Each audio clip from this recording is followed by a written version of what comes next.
Heyo, welcome to Omnidog's Fault, and tonight is Jammin' on Comics with Freddy and Crisis. How are you guys? Okay, Freddy's in a car, but Crisis is in his normal place of librarianness. So, how's everybody doing? I already know Freddy's not doing that well. So, Crisis, how are you doing? Oh, I am just trying to enjoy being near the books since I haven't had a lot of time to read the books. At least I could be in their proximity.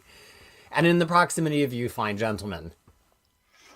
Thank you. It's always good to talk to you guys too. Yeah. So we've already, we've got a lot of comments. Apologies for being a little bit late. Whatever. We're late. Okay, everything's okay. Yeah, year end. You're right. Oh, Freddie was busy talking in the chat.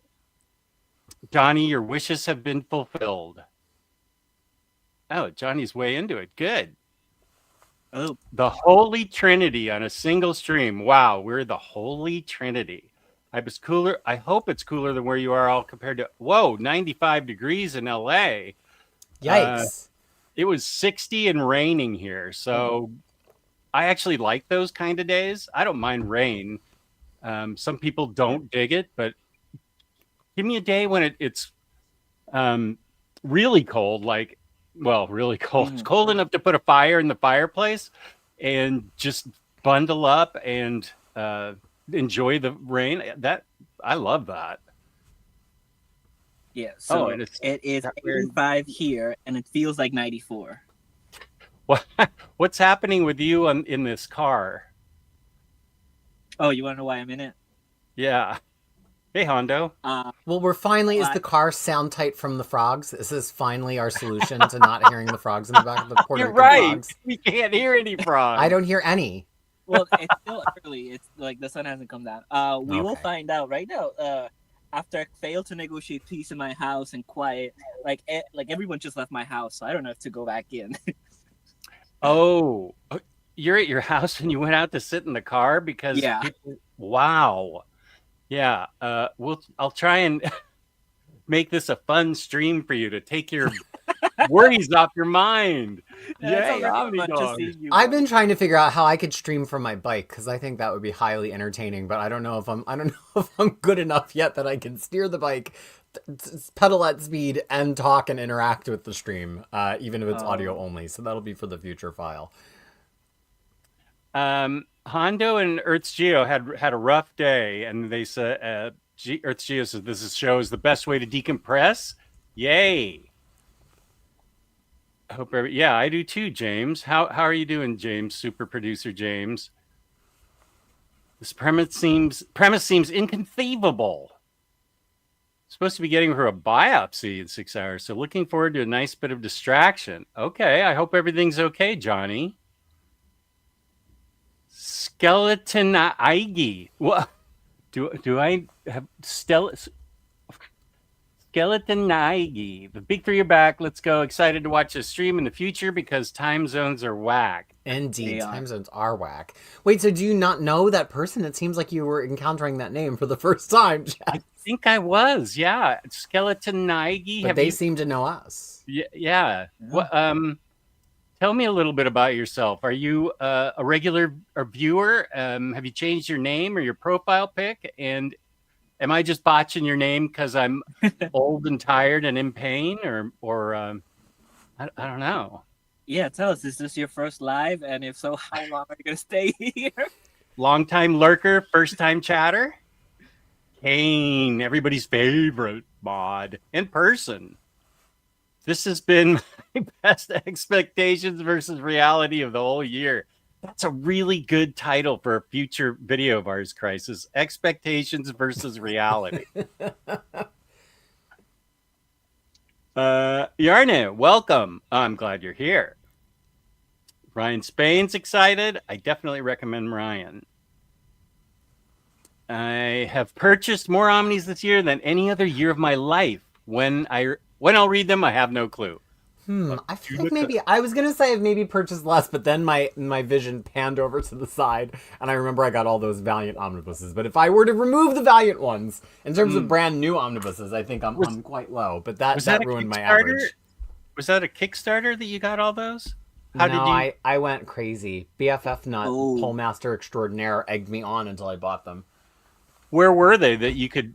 I don't think I've seen them in the wild, or are they? They've been out over the course of many years. I found one lot of all of them all together on eBay that would do international shipping, and I was like, well, it's a sign. You know, when you're in some other country, and even Freddie understands this because some people, like when they say they ship to the US, will only really mean contiguous 48 states US.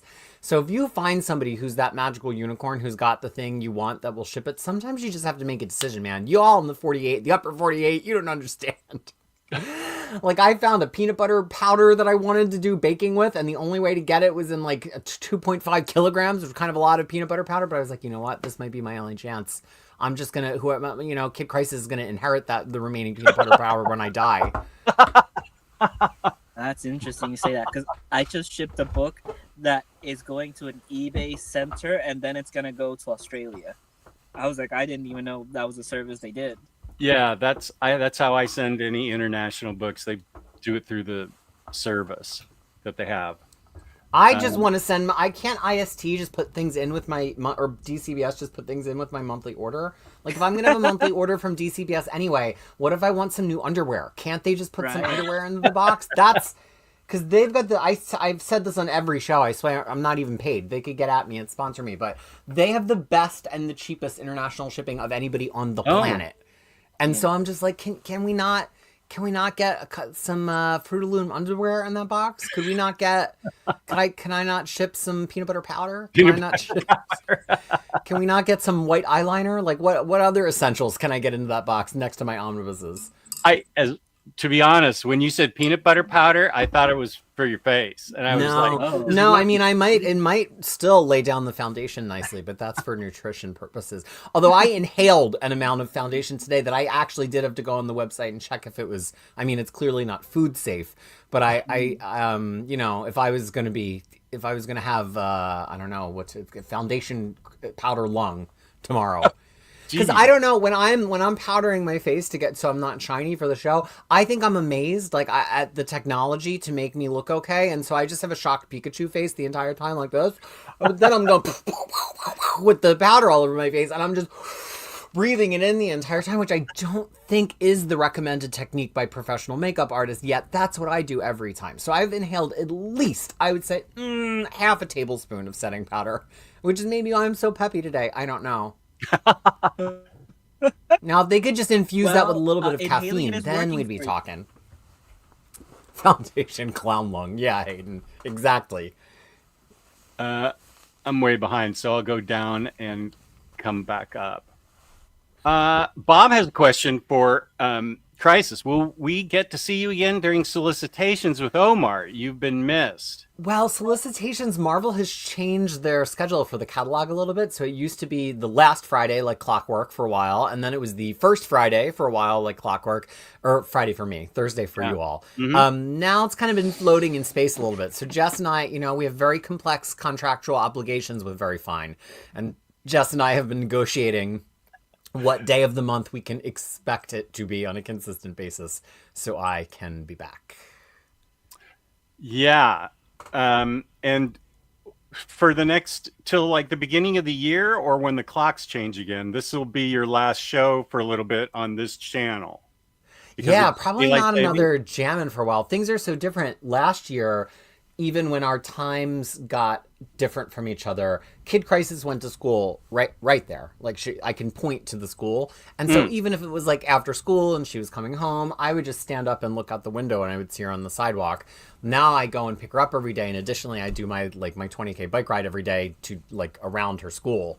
So when the time changes, it's not going to quite be the same as it was last year. And it'll take a few months to figure out when I will be able to do shows on channels other than my own again. Okay. Well, we look forward to getting you back whenever we can. Here's what Kane got out of it. Baking homemade peanut butter cookies forever is what I'm hearing. Yeah. Oh, Matt, good to see you. Hope everything's. Oh, thank you for the nice words on the new 52 video. That was a lot of fun to make with Day Day and Dom of the Comic Book Report. What's up, Owen? Good to have you here. Oh, I didn't see this comment. I'll just leave this comment up forever. Thank you, Hayden. I did. I seem to have this reputation now, and that's fine. I'm going to lean into it. I did a show with Bunk and Carl from Carl's Collection, not this Saturday, but the previous Saturday. And I think the topic was sort of close to what we're going to talk about. I think we talked for 4 hours and 20 minutes before we actually got to the topic, and the topic lasted like 10 minutes. And I wish Bunk had sent the idea into the private chat, because he said out loud, wouldn't it be funny if you had technical difficulties like right before we started the topic and the screen went black like The Sopranos? It's like, oh, that would have been perfect, but it never has an end. But I don't even remember what James, do you remember what we said we were going to read? I bet James knows. I don't even need a notebook. I've got James. Yes, you are. Absolutely. JWF, welcome. Ooh, you even have your own little logo. Fancy. Let's see. The chances that this is not Peter on a live stream, but a Skrull in person is very high. He looks pretty Petery to me. How would you know? If I was a Skrull, I guess, what would be the way that you would be able to tell? I'd have to be like Captain Marvel with her Skrull vision or whatever. Couldn't she see that people were Skrulls? That does not sound familiar to me, Jess, No. but I still believe you. You probably read those comics more recently than me. Oh, actually, I'm basing it on the movie. Didn't she take? No, I think they had like a visor or something at one point. Oh, I don't know alternate universes. Oh, yeah. You could put on the. Oh, you only know this universe's Captain Captain Skrull, whatever. Because there was a little old lady on the bus, and didn't she start whacking away at the little old lady to beat it? The bus was like she clocked it. But I think when they were at the refugee camp in the beginning of the movie, like they had like a little visor thing that like could sort them out. Oh, okay. Good to see you, Max. I had Max on a show Saturday night, which was as close to chaotic worlds colliding in real life as I want to get. It was something. Max was great, as usual. It's gonna take a whole 24 hours to watch. It is. That was 5.5 hours? 5.5. Hey, Pity Ma, how are you? I thought that too, but no, he's found a soundproof booth where we don't hear the frogs. So I guess he's going to stay there. Well, not yet. What up, Chris? What up, CNSSSS? Good to see you. Also, I was only responsible for 3 minutes of that delay. No, I was responsible for all the delay. Don't even take 3 minutes. It was all me. Your fellow Kiwi, Batmantha, is here. Hey, Batmantha. She's been my back channel partner about the peanut butter powder over the past 24 hours. Oh, yeah? How is she? Well, Batmantha is a paragon of fitness, a semi-professional athlete, which is my current aspiration. I don't know how people train for these Marvel movies. Like I think back to what is the stupid one, Bad Chris Pratt, when he was getting ready for Guardians of the Galaxy, and in I think 6 months he did that body transformation. Now I get that they're rich and famous and they don't have to pick up their kids from school and they have somebody else making all their food. But I as somebody who's putting in about 50% of the Marvel movie effort right now, oh my gosh, it's exhausting. Good, I now somewhat understand. I don't know, the way they are, the way weird famous people are. I've only witnessed part of it, but it's that that's true. You've seen some of these sorts of people up close every so often. So they do have a trainer, and they have a nutritionist, they have a dietitian, they have it's all provided by the studio, so they don't even pay for this. they literally have someone that just knocks out like candy and soda from their hands. That's their entire, just talking crap at them, making them feel bad. They have, their day is like, if they're not on set for 12 hours working, they will be they're going to be at the gym for 6 to 8 hours. And right now I'm working on there's going to be I don't know if I can say this. I haven't signed an NDA yet. But well, yeah, don't. No. But I'm working on a boxing thing. Good.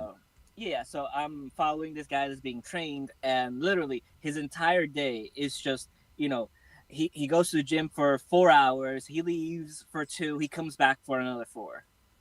It's just, Wow. I don't think I had ever conceived of how exhausting it is. Like, obviously it is, but I guess I thought, like, oh, you work out more and then you have more energy. But, like, I've been doing 3 and 4 hour a day, and it's like, I can't move to the toilet at the end of 4 hours of working out.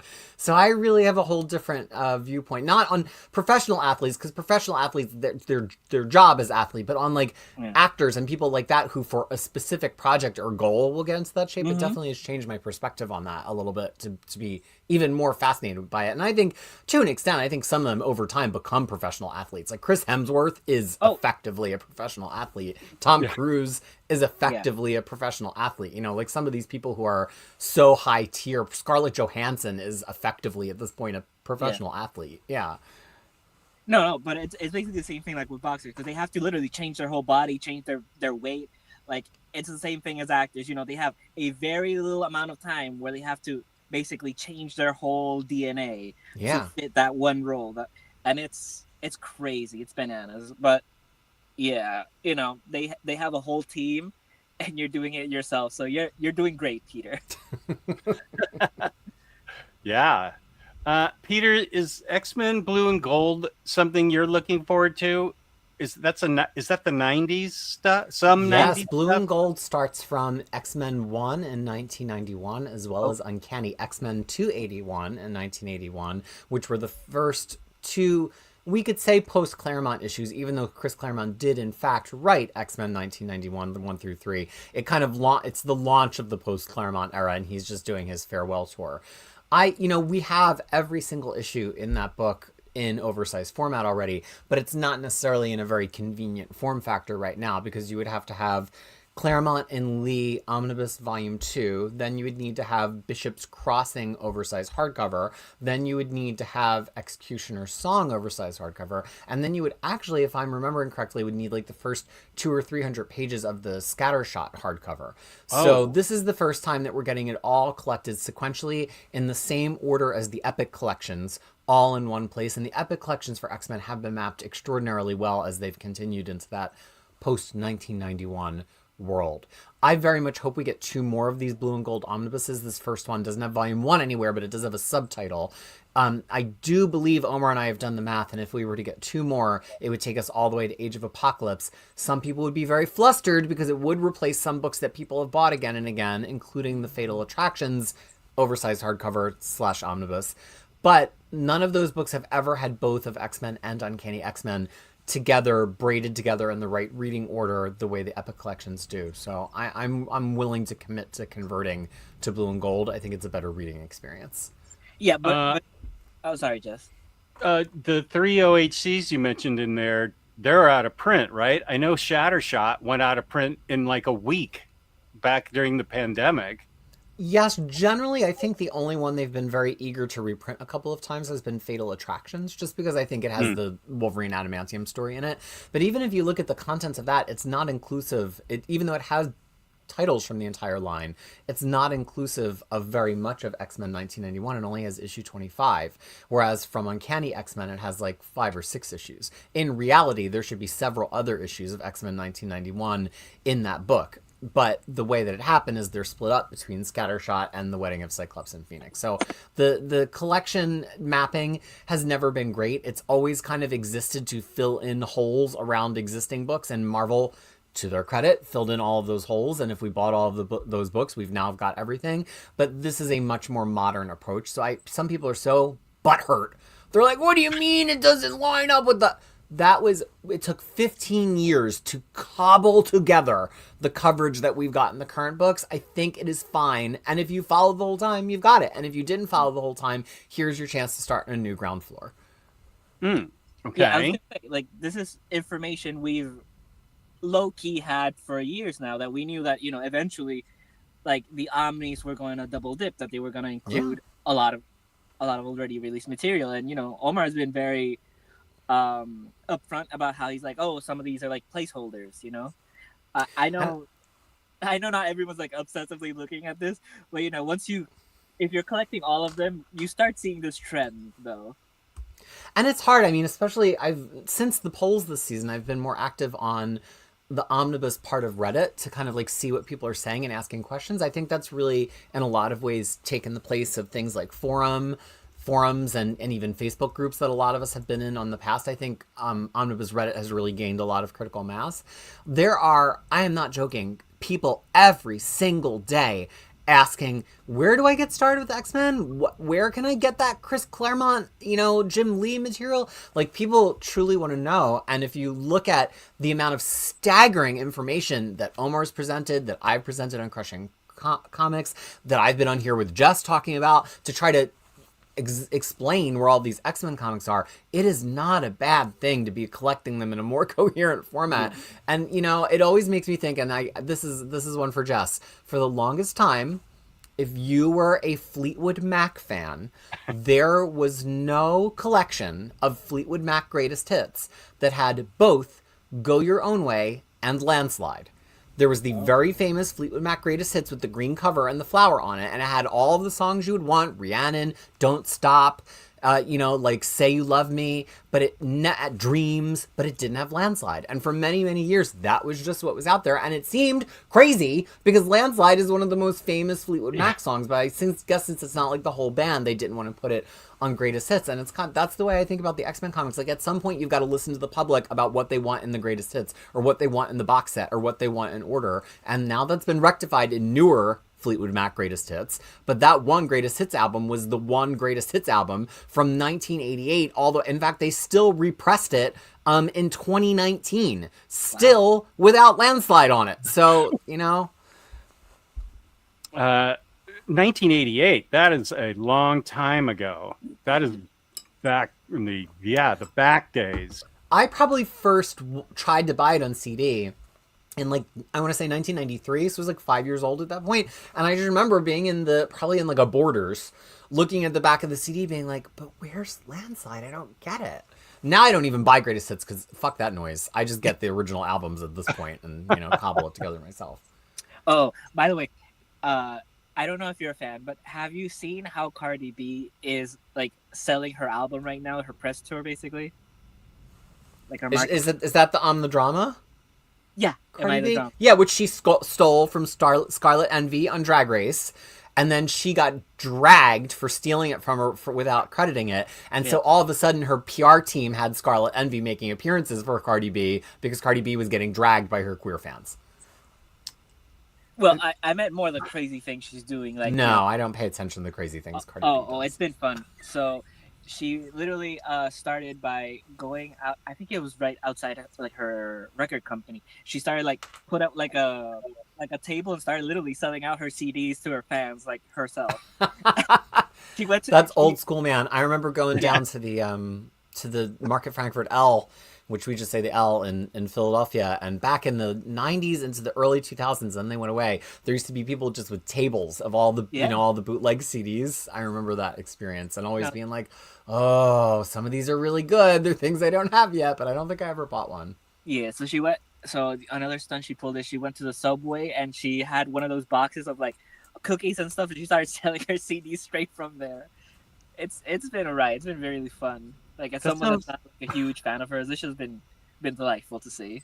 That sounds like a David Letterman bit back in the 90s or something, with the artist just handing out, instead of cookies, their CD. Yeah. That's David Letterman. That was so much of my approach to humor and, Letterman was always very unique in that he wasn't overtly political necessarily, but he kind of just spoke things very, very plainly, and then he would continue to mock it. Like when he would find that one funny thing, it would just become a bit, right? Like he would still be doing it days and days later. He would be referencing it with Paul and going back and forth, and you wouldn't even remember what show he originally came up with that saying. He would just get fixated on it. And but yeah, Letterman always was very, very plain spoken in his evaluation of the objective reality that was happening on any given day. And we're very lucky to have people like Stephen Colbert today who maintains that for his remaining time on The Late Show. Right. And also, Jimmy Kimmel and John Oliver, who's amazing. Yeah, Jimmy Kimmel, for as kind of like softball and farcical as he can be, I really have come to respect in his monologues in the past couple of years. Like, he will just do some straight up commentary. It's not always dressed up with, but he's been through some tough stuff. I think with the birth of one of his children, went to the NICU and like really had a difficult, and he got to see with his, incredibly elegant, high paid version of health insurance, how hard it was to still keep this child alive. I think that really changed something in him I don't watch a lot of American Late Night, but I do, follow the monologues and the storylines sometimes. Owen, I didn't know there was an Adam Strange Silver Age Omni, and luckily you had a 6-year-old overview on it. Thank you. That's now my new long tail of content for the win. Before you spend a lot of money, maybe it's not. Maybe it's on eBay for not much money. I don't know, but that seems like a DC Finest. I was gonna say. Oh yeah, that seems like 2 volumes of DC Finest that'll be coming out for much less than what you're gonna pay for the Omni. I don't know when it'll come, but that seems like almost, I don't want to say no brainer, but it seems like an obvious DC Finest to me. If you can wait. Oh, what? No, I never said this. I never said, I know this is wrong because I never said I was going to read all the IDW TMNT. I read 12 volumes, loved it, and that was it. That was enough. 12 is plenty. Yeah, we don't need you to go past 16. I enjoyed it, so it was really good. There's another omnibus of the month, Invincible Iron Man. Is that Dan Slott? Invincible Iron Man? Or is that somebody different? Fraction? Okay. Is Fraction Invincible? I can't remember. I think it's Fraction, yeah. I don't actually own... I don't know if I own any Iron Man. No, because Ben didn't have Omni, but it was also Invincible, but it was an OHC. And Dan Slott is... I don't even remember. Iron Man 2020? I don't remember what they called the Omni. It was originally just Iron Man, I think. I don't know. Yeah. That's why I have guides. People are like, you don't know? I'm like, the research that I can't, it's my off-board memory. It's 4 million words. I can't remember every single thing. Hey, Logan. Welcome. Good to have you here. Logan and I were talking about his appreciation of James Baldwin on my stream the other day. Oh, wow. Erudite. Yes, my big quote of the week that I'll continue saying on all the streams that will let me say it is the James Baldwin quote of, "One cannot deny the humanity of another without diminishing one's own." And there's there's many versions of that, but he's basically, saying, I'm not going to enter the field of debate with you if we're debating my humanity and my right to exist. And I think we could probably extend that as an umbrella to, like, we're not really going to settle down and debate anything, X-Men or otherwise, with somebody on one side who's denying somebody's right to that humanity. Right? Then we're just the same as all those horrible flat scans in the comics. We don't want that. Didn't anybody pay attention to their X-Men comics? Flat hands. Man, Freddy got dark quick. It's dark, yeah. Still frog alert? I don't hear any still. No, I don't think. Maybe like in about half an hour, maybe. All right. And some people do all that training for fun. Mind blown. That's right. That's right, Samantha. It's fun. Keep telling me that as I get closer to the triathlon. Is it fun, or do they just make it their personality? I don't know. Oh, I'm making it my personality. You better believe it. It's the only way to like, It can't just be something you incidentally do. Like if you're training that hard, it's got to be your personality a little bit. Because if it's not, it's like, how are you going to justify all that time and effort?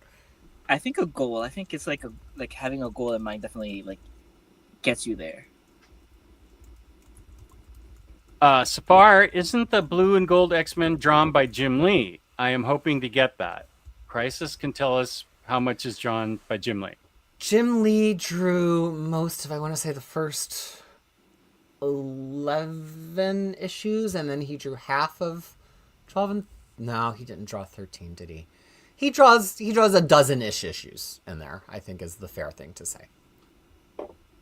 Okay. Joey Richards from Down Under. Welcome, mate. NFL Dude. Spectacular Spider-Man De Mateus Buscema is the first Omni I bought since Uncanny 5 or Miracle Man. Was that I've last seen year? an outrageous amount of chatter across the entire internet about that DeMatteis Buscema Spider-Man. It was one of those ones that was not on my radar because I'm not a huge Spider-Man fan, and people kept telling me, no, people want it. And I was like, all right, we'll see. Based on the sheer volume of conversation I see about it everywhere constantly since it came out, I think we can confirm that people wanted it really badly. Wow. Okay. That was within the past month or so, right? Couple months, 6 weeks? It's a recent release. Yeah. Okay. Logan's been waiting years for this omnibus. Cool. Are any of you reading the new Uncanny X-Men run at the moment or the new Wolverine? Any news? I like the art, so I thought I might jump in. No, I haven't read Uncanny, but I just bought the all the X-Men ladies, Magic, Wolverine, Psylocke, and whoever else, like Phoenix. Phoenix? Paperbacks. It's for X-Men fans who will read just about anything. I'll say that. I was wondering how you were going to put that, and you nailed it. Yeah. You might be better off, Joey, getting something a little earlier than the brand new stuff, from what I've heard. Some people enjoy it, I mean, some people. Somebody was asking me last night about how's Bendis X-Men, which we know I don't like. So I gave my version of it, and I said, but then my co-host really enjoys it. So you got to decide for yourself in the end. Crisis, after watching your haul around the world video, Crisis, I wish I waited for the Sam and Twitch compendium. Where is it? Yeah, I mean, it's a honker. It's a big one. Wow. Oh, wow. I've heard good things about these guys, but I've never read them. And it actually has the covers in the back, which the main Spawn compendiums do not. Oh, nice. Yeah, Sam and Twitch was fun. It was kind of just like a crime comic set in the world of Spawn. The first 19, I want to say, issues were written by Brian Bendis, and this is in the early 2000s. So it's really fun to see Bendis playing it. And Sam and Twitch has always had this very unique style of lettering where there's no letter balloons, and it's just directly on the art, which is always... Here, I'll turn the page and show. Sometimes it's more successful than others. But it's always been a trademark of Sam and Twitch.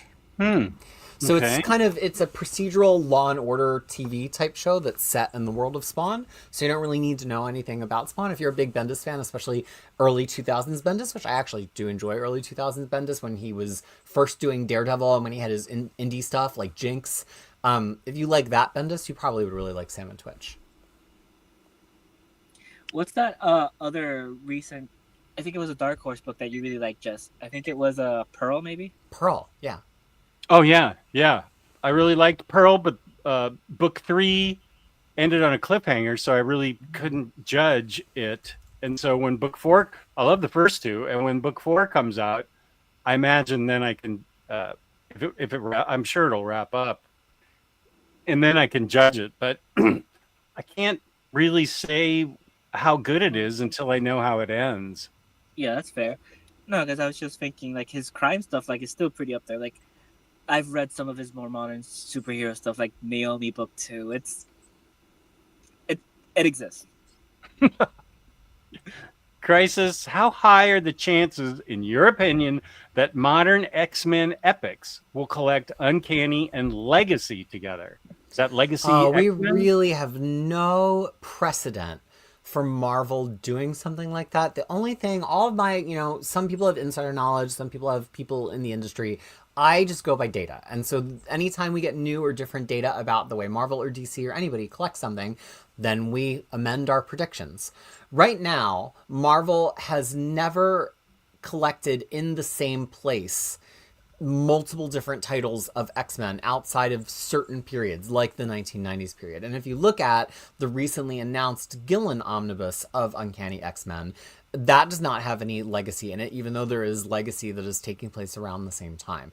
And we've never seen any epic collections at Marvel, neither modern nor classic, braiding together titles consistently from different titles, with the exception of the classic X-Men epics in this area of the 1991 stuff, and it looks like maybe the Ghost Rider epic line is going to also have all of Sons of Vengeance and Blaze as the side series in it. But we've never seen them do that really with Spider-Man in a conclusive way, and we've never really seen them do it with any other X titles. So I would have approximately zero confidence that Marvel would ever integrate Legacy with Uncanny. Plus, Legacy doesn't really duet with Uncanny in the same way that co-X-Men flagships have in other periods. We didn't see them braid together Bendis's Uncanny X-Men and All New X-Men, and those two books weren't in conversation with each other every single month. Legacy doesn't give a shit about what's happening in Uncanny X-Men because it's really just Rogue's adventure, and then every so often it kind of like checks in and establishes what's happening in Utopia. So even though from a reading guide perspective I would really enjoy that, I think the chances are extremely, extremely low when we don't even have Uncanny X-Men paired with Generation Hope, which was also by Gillen and was very tightly integrated into Uncanny X-Men. It seems like DC is actually, of the two, the company that is a little bit more likely to do that with modern stuff. We've seen them do it with Batman. We're seeing them do it in the Green Lantern compendiums. So I think that's more of a DC vibe than a Marvel vibe. Interesting. Okay. Fifth of Jack, welcome, dude. I jumped on the Krakoa omnibus. The mapping got me. Here's hoping it makes it all the way through it. Yeah, it's a pretty good map of Dawn of X Volume 1. When I saw it, I was pretty happy. Oh, this was the Philadelphia. It is back to being called the L Crisis. Is that where you? Well, it's always been called the L. It's just some people would call it the Market Frankfurt. If they lived on the Frankfurt side, sometimes they'd call it the Market Frankfurt. Everybody, any real Philadelphian just calls it the L, I think. Or the Blue. Because it's blue on the maps. Oh, Harvey, Peter Green Fleetwood Mac is better than everything else. You would say that. Axe likes Peter Green. Yeah. I mean, it's just a very decent blues band at that point. Whereas many people, such as myself, know Fleetwood Mac for those big stacked 4-part harmonies, but that's post Peter Green Fleetwood Mac when Lindsey Buckingham and Stevie Nicks joined. It's kind of wild that it's the same band under the same name. Marvel would have relaunched that with a new number 1. Yeah. And I think after Peter Green came Bob Welch. I like the Bob Welch Fleetwood Mac stuff. I used to have that Mystery to Me album. I really dug that. I thought the same thing for Adam Strange being a finest line right up their wheelhouse. Good. Yeah. We hope. Johnny, the reason I hit YouTube some years back was to find out the best way to collect Kirby's FF run for my son. I was clueless back then. But now you've been watching us and you know everything you need to know. I just listened to the Buckingham Nicks album today and it has a couple good songs, but stop running things down, you whack job. Okay. I just started UXM Volume 3 last night. It's been on my TBR pile all year. Ooh, Oh, Samantha pulling us back towards the topic. Oh, that's right. I forgot we had a topic. Of course. Got to listen to the Andrew Bird cover version of the Buckingham Nicks record from last year. It's amazing. And a couple people said, Hondo said amen, and so did Earth's Geo. Probably when we were talking about James Baldwin. Oh, yeah, 100%. And Logan Wayne actually put in the full quote. Oh, okay. Most known. Nice. Yeah. I was right over it. We can disagree and still love each other unless your disagreement is rooted in my oppression and denial of humanity and right to exist. Nice. So I think that's the foundational statement that I bring into every argument that I will be in for the near future, whether that's a comic book evergreen debate or any other argument. It's like, okay, well, the rules of engaging with me are as dictated by James Baldwin. That's a good strategy on survival. Congrats on 10K, Omnidog. Woo! Thank you. Do you feel different now? No.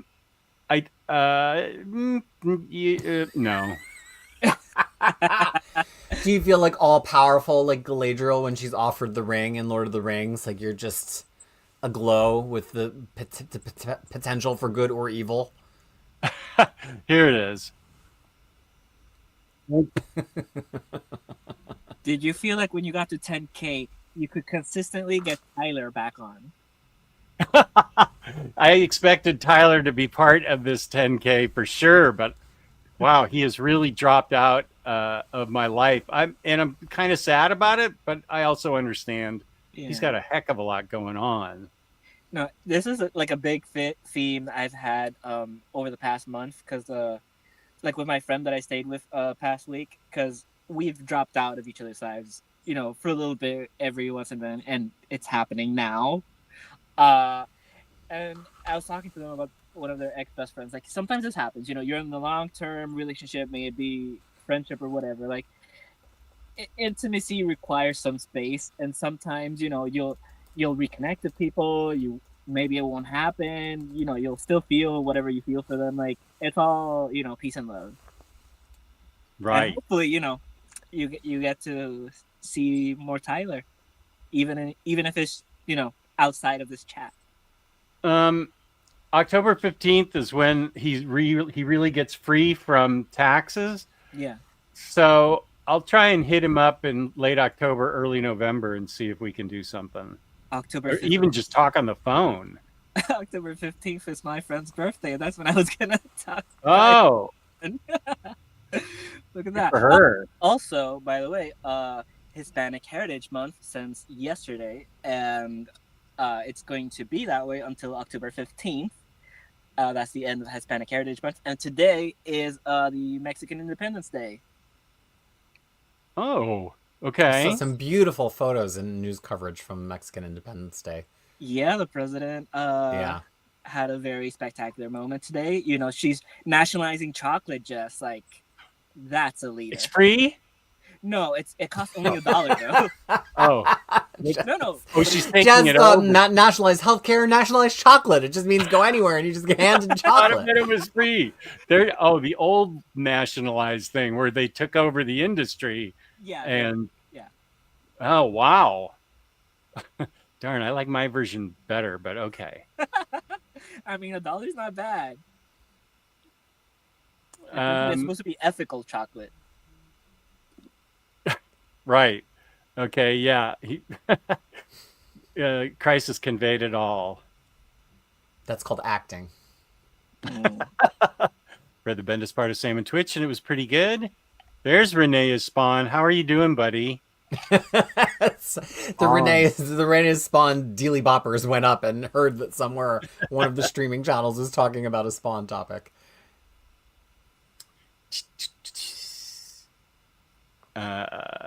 Harvey, I'm not putting that up. That is ridiculous.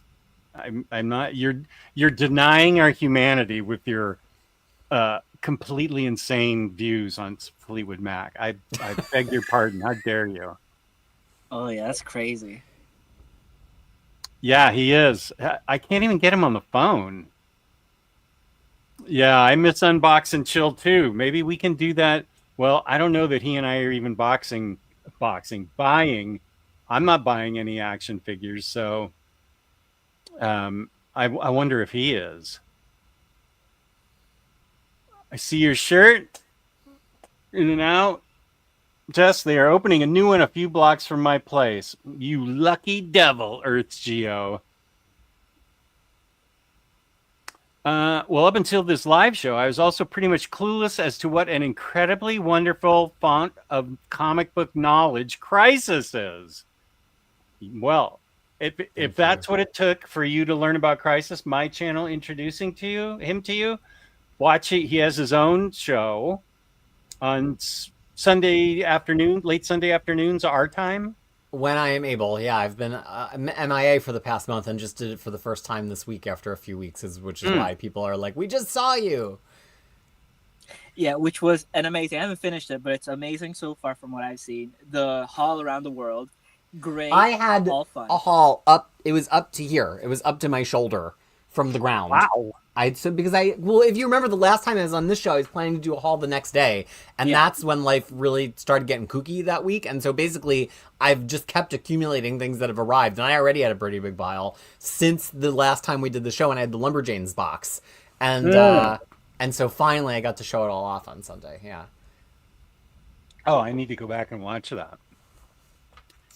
Hey, Jess, Crisis, where should we pick up these wonderful books? And I heard there were a couple of codes I could possibly use to save some cash. Buddy, we've got you covered.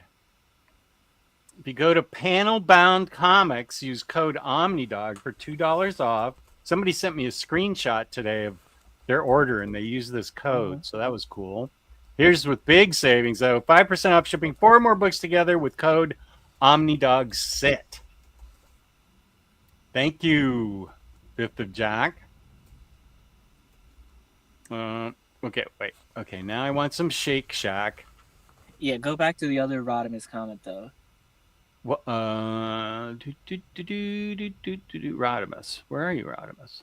What? At 6:55. Oh, Hispanos arriba, coño. Yeah, there you go. A little Spanish lesson of the day. By the way, Rodimus, I don't know if you recognize this. This is the shirt from Bianca Grau, independent reporter. You're asking Rodimus that? I'm asking Rodimus, and I also want to know about Rodimus's heart. How you doing, buddy? He's been there an awfully long time so far. Yeah. That. I don't know about Mexican Gwen Stacy Day. Oh, you enjoyed Downton Abbey? Good, Chris. I need to get upper management and me to the theater. Can't wait. Hey, Jesse, say what? What do you guys think about these new Invincible Omnis? Yeah, they really have released Invincible in a lot of different ways. I'm going to stick with my deluxes, but that Omnis would be a good way to collect it. I'm guessing probably take 3 or 4 to collect it, depending on how chunky they are. Yeah. It's a good way. Is it just me, or is Jess a little muffled? I don't know if it's me. He did get a little bit muffled for a moment. Yeah. Okay. I think I leaned away from the mic. Sorry. Okay. No, yeah, it's crazy. Can you hear me better now? Like they have the Fin trades, which they keep re-releasing, for good reason. The compendium paperbacks, the compendium hardcovers, those OHCs you have, and they had another format, right? Like before these Omnis, or am I crazy? Did you say compendiums? Paperback compendiums? The oversized hardcovers? Oh, did they have libraries? Yeah, they had library sized. Oh, they did? Yeah. Which I don't know if they finished. Okay, see if you can tell by the sound of the can opening what I'm going to be drinking next. I will say Dr. Pepper. Good guess. What do you think, Freddie? Oh, I have no idea. You have no idea? You could at least guess. I have no guesses right now. Just my second guess is an A&W cream soda. Ooh, that would be better than this. It's just Coke Zero. Oh, boo. I know. Once you said that, I was like, oh, this was a bad game to play. Oh, I would wreck some A&W cream soda if I could go to the supermarket and get some of that. I don't really drink anything carbonated, but I do like that. Yeah. Oh, I love it. Bunk, it would be whoever you suspect would be peddling crazy Fleetwood Mac opinions on the show. Do they have Shake Shack where you are in Florida, Rodimus? Does your wife bring you some in? Is that considered poor protocol if you have yeah, that seems like contraband delivered to your hospital room?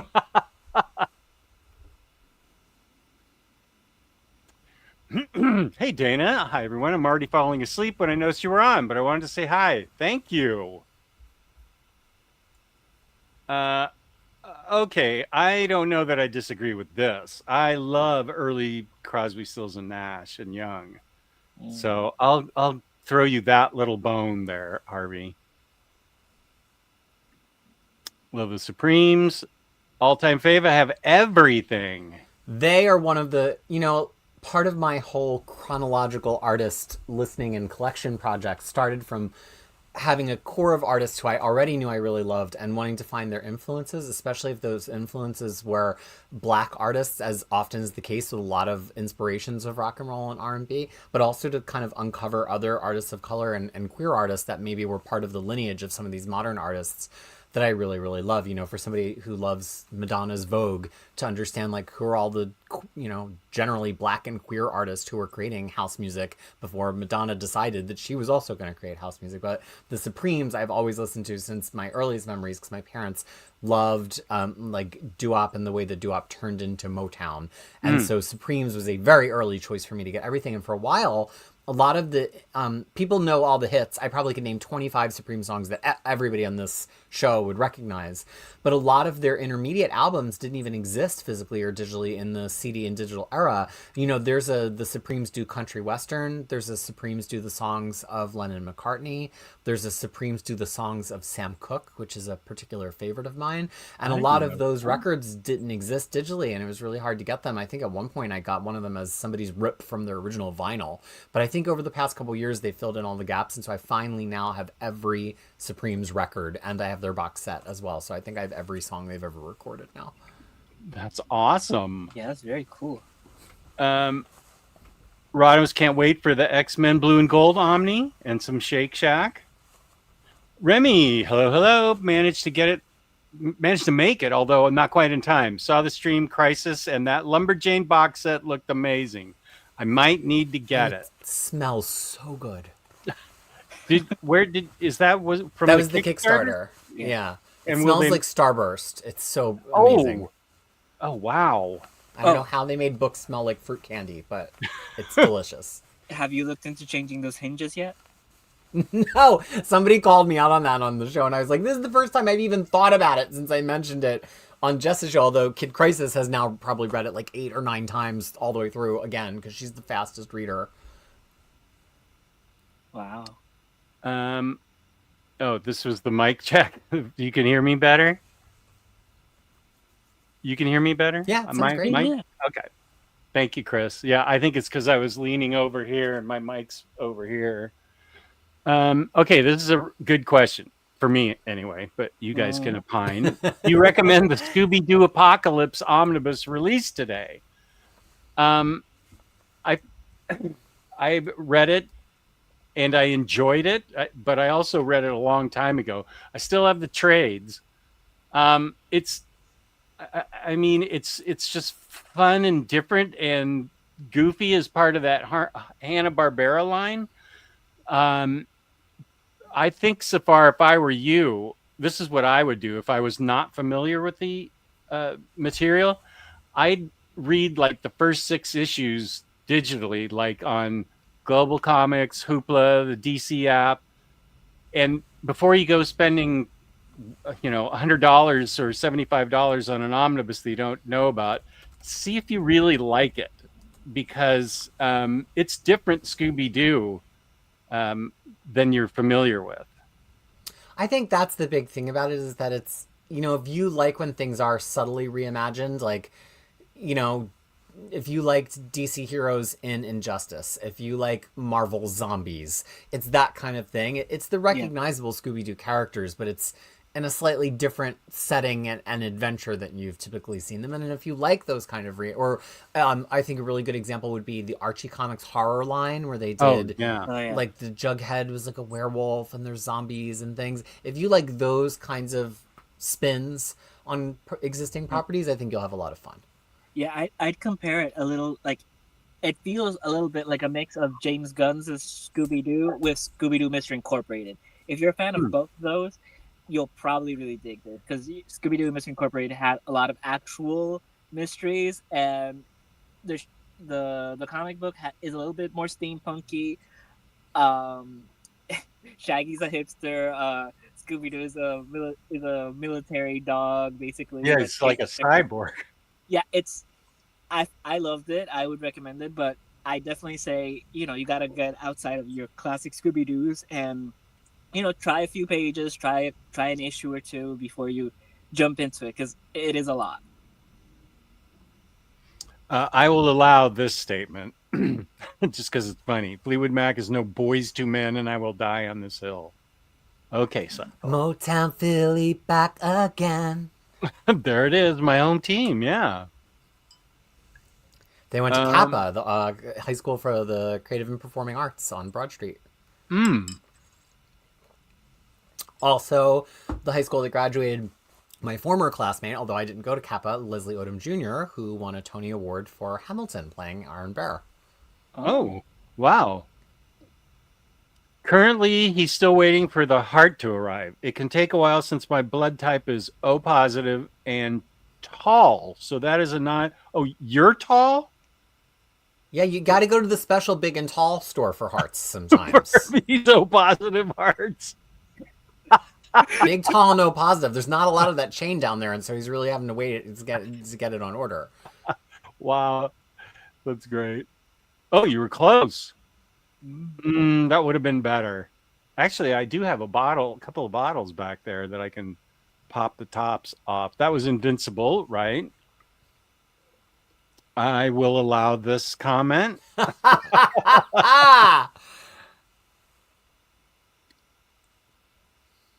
I Uber eat some to the hospital. Okay. Nice. If you get it tonight, like while we're on the air, tell us what you get. That has to be so funny in the heart ward or whatever it is, the heart patient ward to smell fast food burgers. Yeah, last update, you weren't wearing pants. Are you allowed pants now, Ronimus? Oh, yeah, that's right. He was in a gown. He's been in a gown the whole time, I think. Wow. To be fair, you never know if any of us are wearing pants on this show. There's no way to tell. Yeah. True. Good point.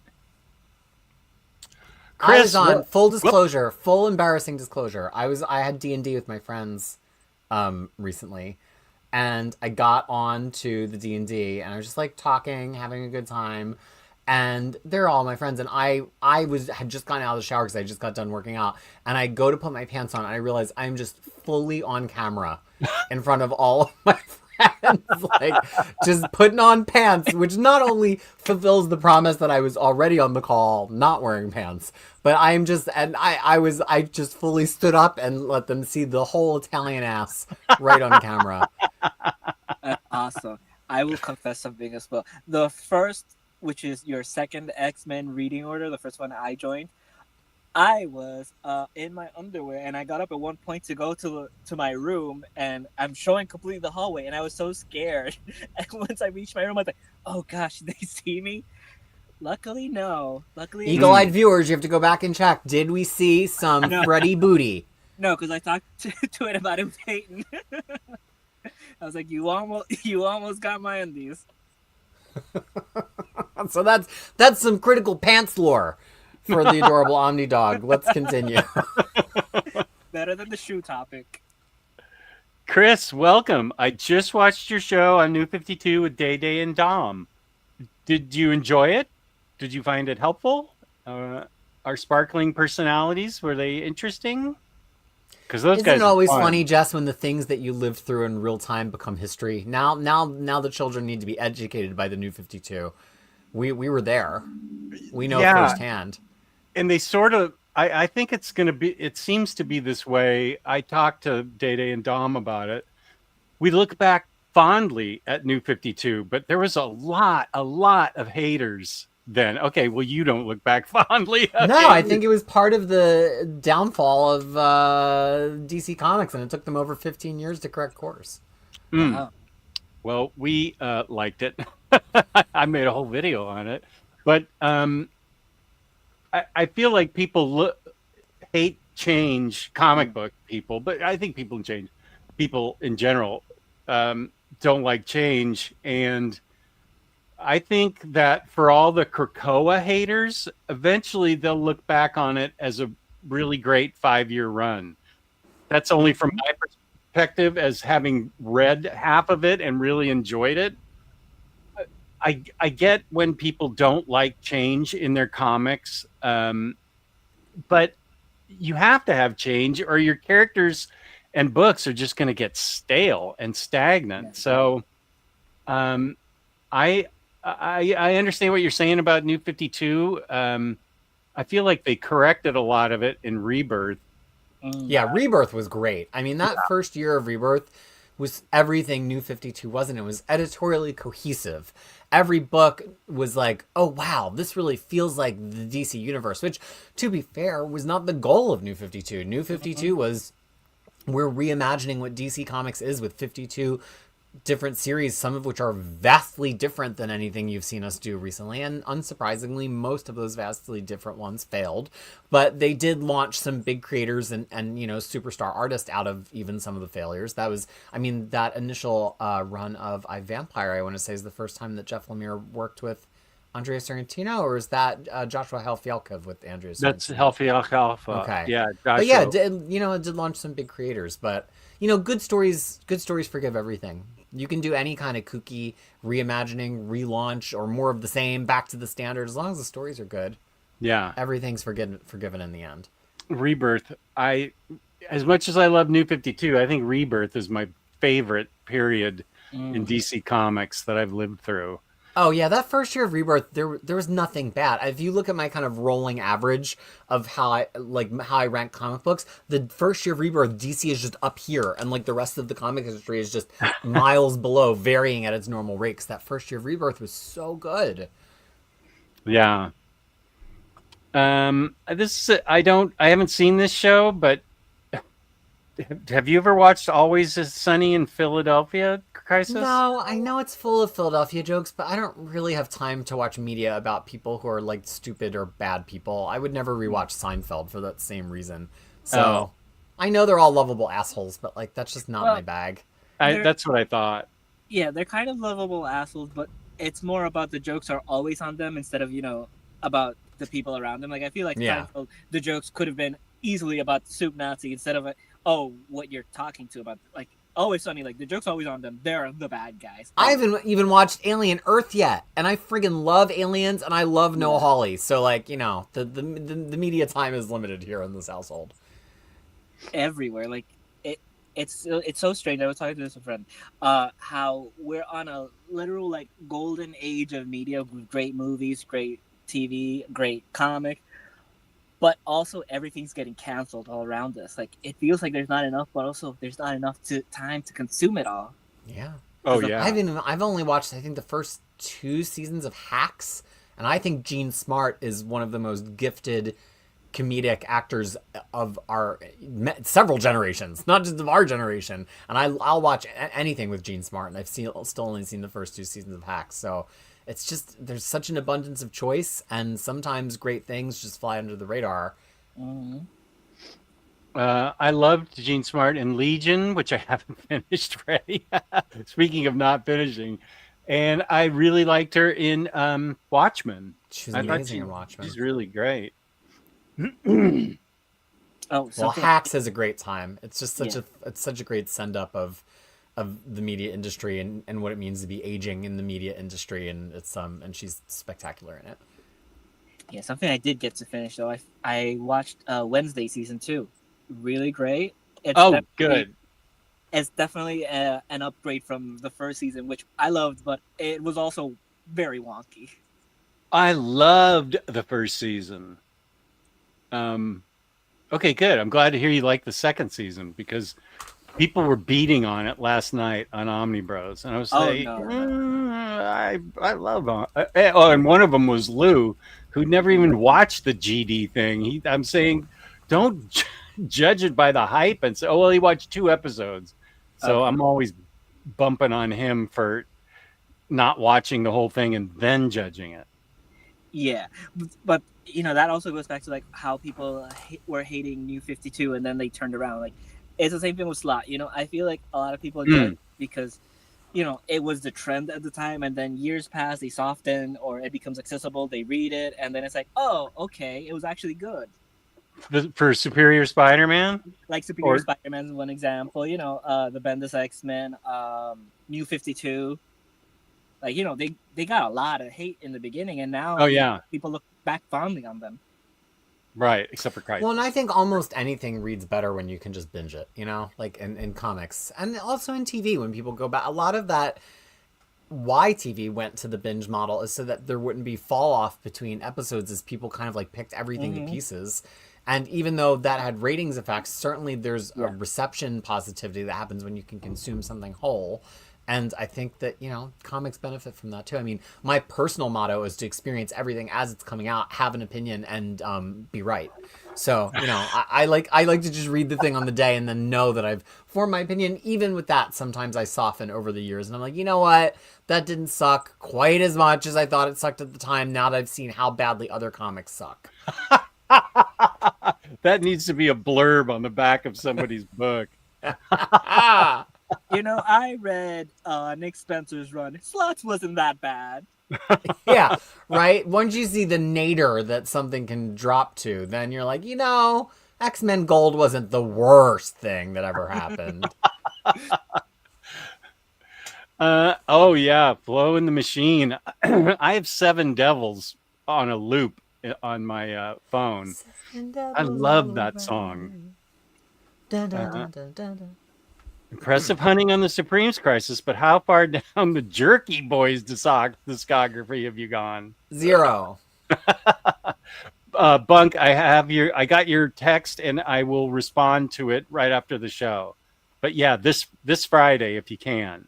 And we do have a topic and I'll let you know what the topic is. Inarguably. Very good, Harvey. Random question. What is your guys' favorite pre-crisis DC stories? I will start with Hard Traveling Heroes by Green Lantern. Green Lantern, Green Arrow, Hard Traveling Heroes. The Batman Omnibus that's coming out next year. The beginning of the Bronze Age, late 1969, 1970. With Neil Adams art on a lot of it and Denny O'Neil. I will say Silver Age Flash and Silver Age Green Lantern they're more science fiction than superhero necessarily. They're still very readable, I think, of all the Silver Age stuff. What am I thinking here? What else is there? I don't know that I have a lot of it collected. Oh, wait, the question was No, that was after. No, the question was post. Okay, that's right. We're talking 1985. Yeah. I think that's my list. I could probably have more, but what do you guys like pre-crisis? Crisis? I've read virtually no DC pre-crisis, other than researching it for guides. Some Wonder Woman, which I really, really love, because I love Golden Age Wonder Woman. But part of why I'm so excited about DC Finest is to see a lot of that collected coherently. Honestly, in all truth, in terms of reading, let's say, more than 4 sequential issues of any given title, I think I can honestly say I've only ever read Wonder Woman and 70s Batman. And I think that's truly all I've ever read pre-crisis. I've never even read Teen Titans. That sequentially, I have guides for it, so I've opened the issues, I have them digitally, I've been through them to look for character appearances, but in terms of sitting down and binging, but that's actually part of the intended topic of this video, to just talk about what are those things that you've always said, yeah, I'm gonna read blah blah blah, and here we are, we're about to be in the final quarter of 2025, my big motto now, I know the first half of the year my motto was resolve, repair, recover. That hasn't gone anywhere, but my motto right now as I'm in this triathlon training is, if not now, when? Okay, you're not going to read your Golden Age, Flash comics right now. If not now, then when? Say time. Name a date. Or are they just in your house just to make you feel good? Because that's fine too. Some of these things are in my house just to make me feel good, but some of them I would like to attach a when. Okay, Crisis controversially bringing the actual topic into the discussion. We're at the 1 hour mark. It's around the time we could acknowledge that there's a topic. Okay. Wow. Freddie, do you have any pre-crisis DC favorites? No, I generally am struggling to think if I've ever read anything before 1985. Yeah. you'd really have to. I think you at your age, Freddie, would really have to go out of your way to want it, get it, and read it. I read all that stuff because that was what was available to me growing up. But I think a young person today would really have to want a desire to read certain parts of it to really get at it. Well, and Yeah, unlike Marvel, DC kind of decanonized a lot of that stuff for that's years, so there was no incentive. I think if that's why people are so much less educated in DC's history than they are in Marvel's history, because outside of primarily Batman and Green Lantern, a lot of that stuff just doesn't track to the characters anymore, especially not for Superman or Wonder Woman. So, like, no wonder nobody's really spent a lot of time reading it. Yeah. Remy, I am a mega fan of Scooby-Doo Mystery Incorporated. I was waiting on whether I would get it, but now I'm sold. nice. Okay, do I have? That's What? different than Scooby Apocalypse. Oh, that's a cartoon. It was from Cartoon Oh. Network. The show got a little dark. The world ended at one point, and it Wow. rebooted. It's pretty great. You're welcome. You're welcome, Safar. Yeah. The best group from Philly are the Roots. Renee is annoyed with the Todd father. He reprinted the first two HC of Sam and Twitch last year, then released the compendium shortly thereafter. Oh. Renee is not a happy spawn. Unhappy Renee. That's interesting. I've never seen the first volume of the hardcovers ever. I didn't know they got reprinted. I think they're still on my wish list from like 3 years ago. I doubt it's even in print. No, I've Or seen maybe it volume is. 2. I've just never seen volume 1 available. I asked a couple days ago in the NMC Discord if Crisis is doing all right. I'm glad to see that they are. Somebody asked in the messages, the comments from one of the videos I did, and I was like, "Yeah, he's doing fine. He's just super busy." Sometimes you just got to get on and give some proof of life. Yeah. Oh, here's Clip on Comics. This was a little bit ago, though. I'm on another stream, but I wanted to drop by and show you folks some love. Thank you, Cliff. Thank you, Cliff.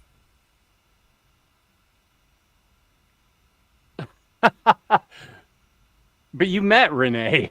You met him at Heroes Con. That'd be funny. I want to. Next time I see Renee, I'm wanting him to wear a full-length gown. Renee was not wearing a full-length gown at Heroes Con. I am in my boxer shorts with the gown and the gown, right on topic. And the doctor allows us, if we are in stable condition, to at least have a meal from outside the hospital once a week. I normally order food on Sundays. Awesome. Will we get that video on the Patreon? I think that was the Freddy booty. Oh. Oh, interesting. No, because it doesn't exist. Oh, yes, you're going to cost me money. Well, separating readers from their money since 2017. There's a reason it's the tagline. I'm glad you enjoyed the video. That makes me really happy. I had 2 whole shelves that collapsed on me that were basically all Omnidog stuff. Oh, yeah, those did collapse. I miss my shelf of doom. No, it's better not to have it. Yes.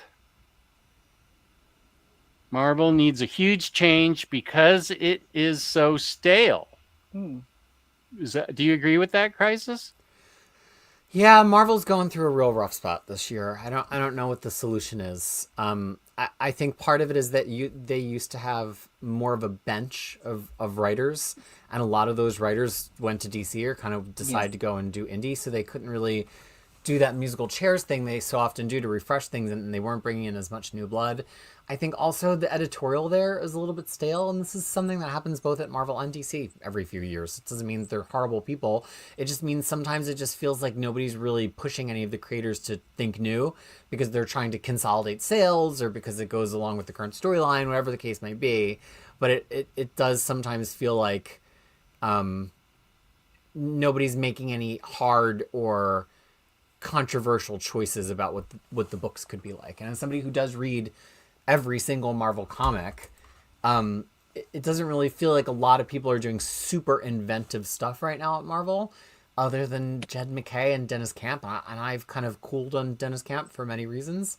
So it's kind of like just a lot of stuff that's just floating. But there's a couple of high points, you know. I mean, I think Joe Kelly's Spider-Man is really interesting. I do think I'm sure there must be some other good comic at Marvel. Oh, Ryan North's Fantastic Four. Oh yeah, There's that's a few right. good ones, like Black Cat, Moon Knight, Yeah, I haven't read issue number 1 of Black Cat yet. That's like right where I'm not caught up to. and Chip Zdarsky just launched Captain America. Oh, that number 1 was incredible. Yeah, so I mean, but again, it's kind of like Chip Zdarsky, who had been away from Marvel for a few years. They like tempted him back, and they got him on something big. Sometimes you kind of need to like do some musical chairs in order to get some freshness, and then sometimes it doesn't hit. Like Ahmed on Daredevil, and you got to pivot and try the next thing. DC right now, I just think really has the good luck of having a really good bench and having an editorial that seems like it's pretty good at slotting people into different places and trying things. But it's always an ebb and flow. Eventually DC's going to get a little bit dull and Marvel's going to get a little bit more exciting. I don't want to give the idea that it's a zero-sum game and they can't both be good at the same time. There have been times they've been both good at the same time. It just doesn't feel like that right now. Oh, definitely during Rebirth and All New Marvel Now, like they were both like pretty high.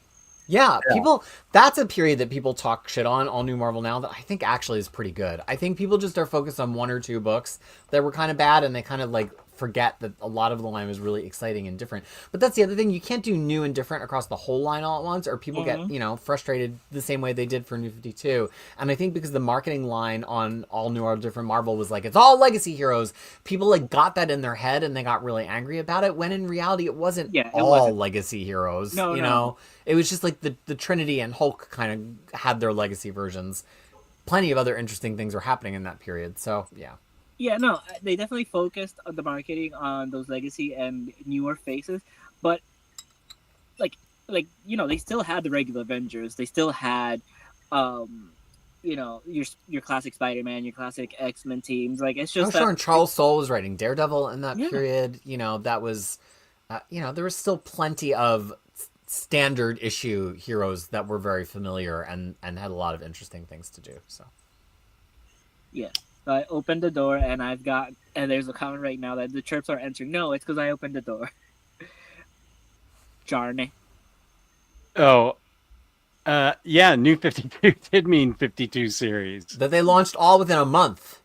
They didn't stagger it the way that Marvel does. They were like, we are launching 52 issues this month. Talk Elevator with a nice, interesting comment. New 52 had a higher percentage of good books than people the haters Fake realize. news. Stop it, Peter. It was just poorly planned as a whole. They should have built in an easy ripcord to revert to pre-New 52 continuity. I think the best thing I got out of New 52 were 3D mini bust puzzles of Aquaman, the Flash, and Green Lantern. All right. You go, John. I haven't read. I did read the first Transformers. The paperback, was it?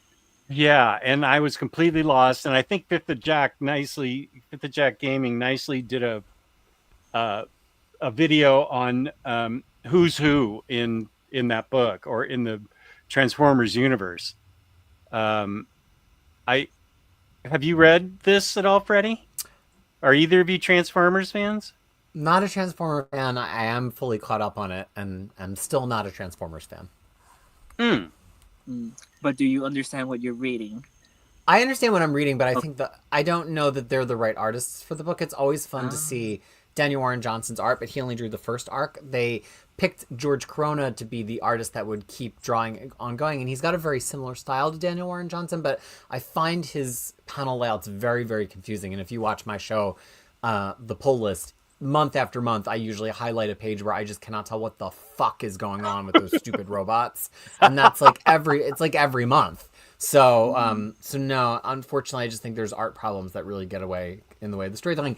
That said, I think if you know the Transformers cold and you know their histories, I think it probably makes a lot of sense because you're not as reliant on like, what are they doing in that panel? Who said that thing? Because you kind of are rolling with it. It's like if somebody like didn't know Ninja Turtles really well and they're reading a version of Ninja Turtles where they don't wear the little bands around their eyes, you'd be like, which one is supposed to be the funny one? Which one's supposed to be the technical one? But like if you've read Ninja Turtles a long time, you don't need to see their colors to know which one is speaking as Michelangelo. You will just know which one is Michelangelo. And I kind of would compare this Transformers run to that. Like if you're not really grounded in Transformers, a lot of times the visuals are not helping you understand the characters at all. What about like they're connected to GI Joe stuff, right? Like how's that? Yes, that is really interesting, and it's probably one of the things that keeps me coming back to it. I've dropped Void Rivals, I think 4 times now, and picked it up again because they just keep pulling me back in with the like it's all connected. Yeah. How's the Kelly Thompson one? That's the only one I consider. The Kelly Thompson one is incredible. Scarlet and Jinx are 2 of my favorite fictional characters of all time. So it was a real treat to see Kelly Thompson. That, on the topic of this video, I have 1 series left to be all caught up, which is Joshua Williams' Destro, and I've just been dragging my feet.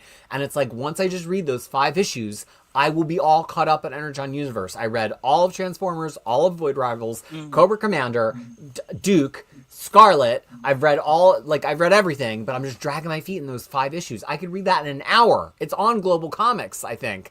But I'm dragging my feet. So that's the kind of thing for me that, like, if not now, when? When are we going to read those 5 issues of Destro? 2029? It's 5 issues. It's going to take 45 minutes. Do we actually want to start talking about the topic? Because were we... you'll have to explain it. Were we going to involve the chat too? Like each of us? It depends. It depends just what in your mind, and this could be music too. I know we say to read in the thumbnail because there's a lot about comics, but it's Jammin on comics. Yeah. What is something you've had in a pile or you've been meaning to finish or you're 49% of the way done that it's kind of like, so are we going to do this in 2025 or not? Do you want me to show you what that book is? Sure. Yeah. It's this, and it's awesome. It's so good. But I'm a quarter of the way through, but that was like last year, and a third of the way through. I'm going to have to go over and start this thing again because it was last year. But I love everything. I remember reading it in trades and stuff. I love everything. But you make a good point. If I don't read it now, when am I going to read it? I really want to read this. Well, that's kind of where the genesis of this came from. This, with my whole triathlon and everything that's going on this year, it's kind of like, look, if the answer is 2 years from now, fine, that's great. But I think so many of us have these shelves. I mean, look at these shelves. I have so much. I haven't sat down and read cover to cover a single DC Finest yet since I started getting them. So what I did was I started walking around my house with my laptop and looking at all the different shelves and all the different rooms and just making a list of like, ooh, I meant to read that, I meant to read that, or I meant to reread that, or I meant to finish that. And I confidently predicted it was going to be 200 runs or books or things that would be on the list. I think it's currently at 580. So I think all of us have more things that we've been meaning to read, whether it's finish or get to or reread. And so that's one on Jess's list, Justice League Dark primarily by Tinian, but also some Rom V in there, I think. Jess, what else is on your list of if not now, when? No, okay. You're not late, but sorry, Jess. We just started the topic. And as always that happens, my viewers got cut in half. Whenever we start the topic on any of my shows, I lose half my viewers. Really? That's crazy. I know you would spend a lot of time thinking about these things, Crisis, and I appreciate it. But I think I feel like the chat almost kind of doesn't want to ever talk about comic books. They'd rather hear what we're doing. Like, I went to the Italian bakery this morning and then I got coffee and it was a really fun day. And I think that seems to be what the chat would really want, because we were at 60 viewers and now we're at 26. No. And we just mentioned the topic. I showed one book and we lost that many. They're talking about comic books. I'm out. Oh boy. I'm gonna disagree with some of the people in the chat right now. William Lee that's saying true fans are still here. Kane is pointing up, and Chris Brogan saying the real ones stay. People are busy. Maybe they want to save the topic for later. They're like, okay, I watched an hour and a half now. I have a whole hour later, I think that is often the case when people hear that a video has really shifted into a new topic. They're like, ooh, good chance to jump off and save this for when I'm going to bed tonight. I do think that that's actually pretty common behavior. Yeah, I think the real ones are the ones that come back and finish it. The ones that the real ones are the finishers. Exactly. Okay, Jess, you had a book. Did you want me to show? Okay. But there's two. Because I want to get to 3, and then I want to ask the true fans in the chat which of the 3 you should prioritize right now. Oh, okay. So I need. Okay, just a sec. I know I want to. Oh heck. Well, some guy's been bothering me. 2 guys have been bothering me to read this. These 2 books. You have them in your hands and you haven't read them yet? That's what Bunk said too. Thank you for your sacrifice. Yes, I'm waiting for a hardcover. Oh, damn it. Gillen had words for you in his letters column, Freddie. Hey, I'll take the words, but I'm also saving money. He says the more of you that wait for hardcover, the shorter the hardcover will be. That's fine. That Jason Aaron book that you had me stop collecting, Freddie, Once Upon a Time at the End of the World, is that coming out this month? I think it already came out. It already came out. Yeah. Okay, maybe I ordered it. All right, so that's not a pickup. The books are sitting here. When should I make time to start with Power Fantasy? That's not. I should immediately. Well, I don't know. The chat will decide. But we have Justice League Dark, which Jess has already dug into. We have Power Fantasy, a favorite of Bunk and mine that Jess has not begun. And what is number 3? I really want to read. I should read this right away. Oh yeah, because you're a big criminal fan. Yeah, and I just haven't gotten to it. So I need somebody to yell at me and say, "Read Knives. It's really good." Because I think everybody has been saying that. All right, chat. We have the first 3 on Jess's list. If Jess prioritizes one of those to finish well before the end of the year, in fact, Jess, I would say that you could probably finish one of those by the end of the month. Yeah. Oh, yeah. Not Justice League Dark, but the other 2, yeah, I could. And you could make a dent in Justice League Dark. Yeah. I do. All right, chat. You know what to do. Should Jess make a dent in Justice League Dark? Should he sit down and read Power Fantasy so he can be part of the fantasy? Or should he devote time to a perennial favorite and read Knives by the crew behind Criminal? All right, now we can stop talking about the topic before we. Oh, good. Yeah, stop and viewers come back. Okay, yeah, I don't want to lose any more viewers. Jess, you had a super chat. Did you get the super chat? Oh yeah. No. I could read it. It's from 718. It's first time, long time. Consider you all to be friends. I just haven't met in person. Happy to actually be home while the stream is happening. Well, I don't think any of us have actually met, and we consider each other friends. So welcome to the group, Plastic Gold Syndrome. How did I miss that? I apologize, Plastic Gold. Thank you very much. Wait a minute. This is whoa. Did I just see it? Oh, okay. This weekend I binged through I binged through the DC Absolute Power event and single issues. I'm trying to jump on all in DC issues and a few titles. Quote the Absolute Power event. I missed a whole chunk in here, and that's where. Okay, I think I jumped ahead at some point. Yeah. Yeah, I jumped to where people were talking about the real viewers stayed. Anyone read this is actually interesting. Anyone read the Greg Rucka's comments on his DC workplace experience throughout the years? Sad the goat got hurt so much in those years. That is sad. I love Greg Rucka. That is really I'm sad. so happy he's back to finish Lazarus. Yeah. So happy. You know it's my favorite comic of all time. Same, and It's hopefully in my top 10. Okay, so I'll go down to the chat. Okay. Hey Eric, Power Fantasy and Knives this month because they're quick reads. JLD in October for Halloween. Ooh. Read the Knives. It's good. It's quick. Yeah, it is as long as War and Peace. Frickin'. Knives. Finish JLD. You can do it. Oh, I would do a poll, but I don't know how to do a poll. You got to be on actual YouTube. Oh, okay. Oh, you mean like I'm in the chat on YouTube, or I might Yeah. wait a second. In the chat on YouTube at the top, if you're the owner of the channel, you can make a poll. I don't think you could do it from StreamYard. Okay, let's see if I can do that. Then YouTube. Whoop! No! Don't! What the hell? Stupid phone. Siri, play Fleetwood Mac. Siri, order 100 avocados.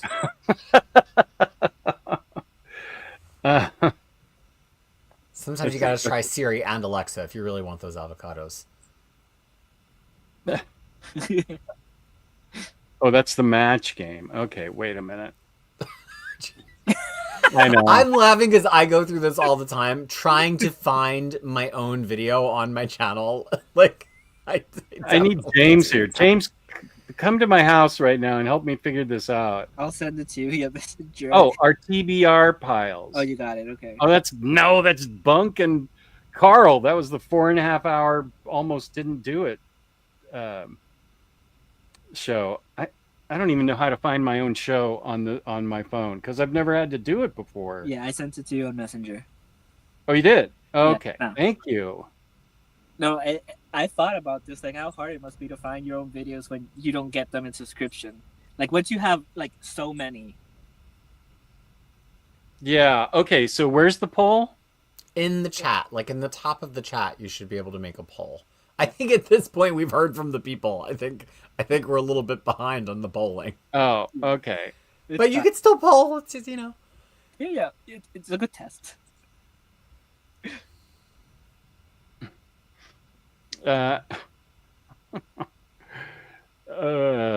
Open app. Yeah. The page isn't available. F you, YouTube. Okay, that was a good idea, but I'm not doing it. Is Power Fantasy done? No.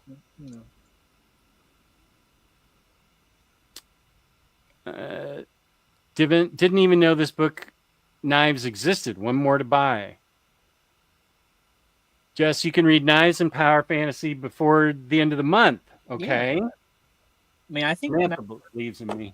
Yeah, I think Knives would take you like a day. Okay. I bet I could, if I really set my mind to it, I could read them both this week. I have absolute Batman, Superman, and Wonder Woman to read too, but it didn't really start. I think it started exactly how you thought it would start, and that is it didn't.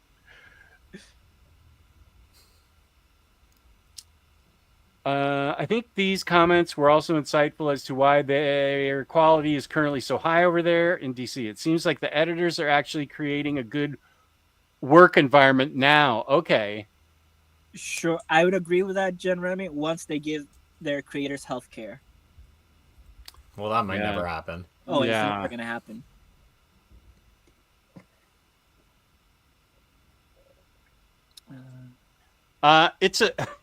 It's right here. There are 5 books that I still have let me think. There are a few books like Moon Knight by McKay. I still haven't finished the last 100 pages. JLI Volume 1 is right here. And these were all in my 2025 goals. Finish those books. I haven't.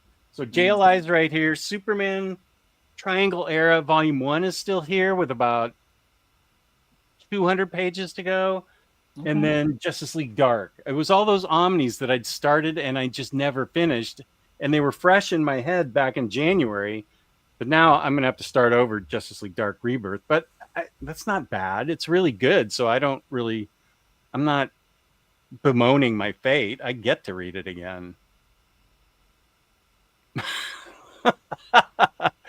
Okay, well, we're on for another 12 hours then, because as soon as you get here, these guys will be able to, we can figure it out. Wait, where is James? Indiana. Oh, okay. Hold for next time.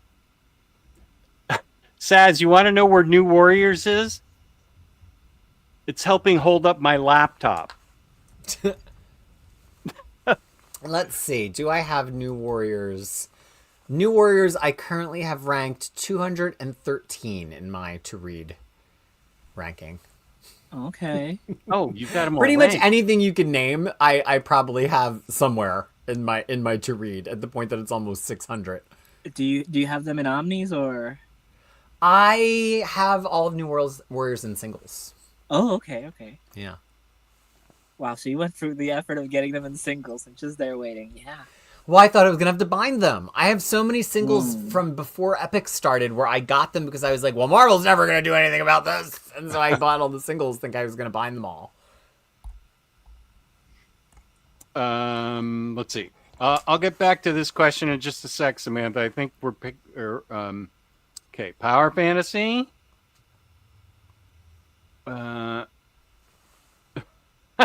Yeah, I've got 3 Justice League Dark sized books and Books of Magic.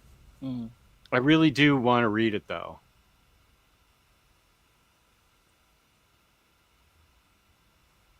Curtis is live as well right now. You guys need to time this better.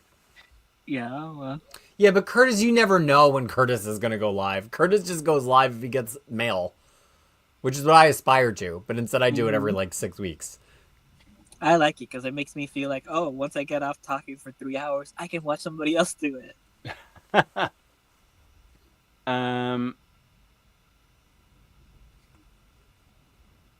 Robin Eternal. I actually liked that. I liked it better than Batman Eternal.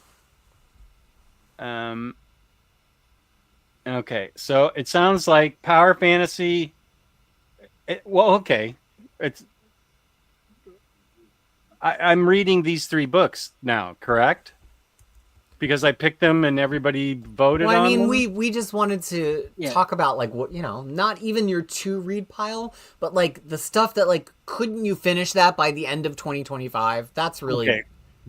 These qualify for that. Exactly. Yeah. And yeah. Okay. So I will read those 2 first, and believe me, James will hold me accountable. Knives and Power Fantasy, and then Justice League Dark. I will read that after, and I'm gonna start over. And okay, perfect. Someone asked this in another video, but who's an artist you guys would like to draw your favorite character that hasn't? Mine is Daredevil by Jason Fabok. Oh, I love Jason Fabok. It's pretty darn good, yeah. My favorite, who's my favorite character? Harley Quinn by Alex Ross, drawing a real life Harley Quinn. Okay, there's my entry. That'd be great.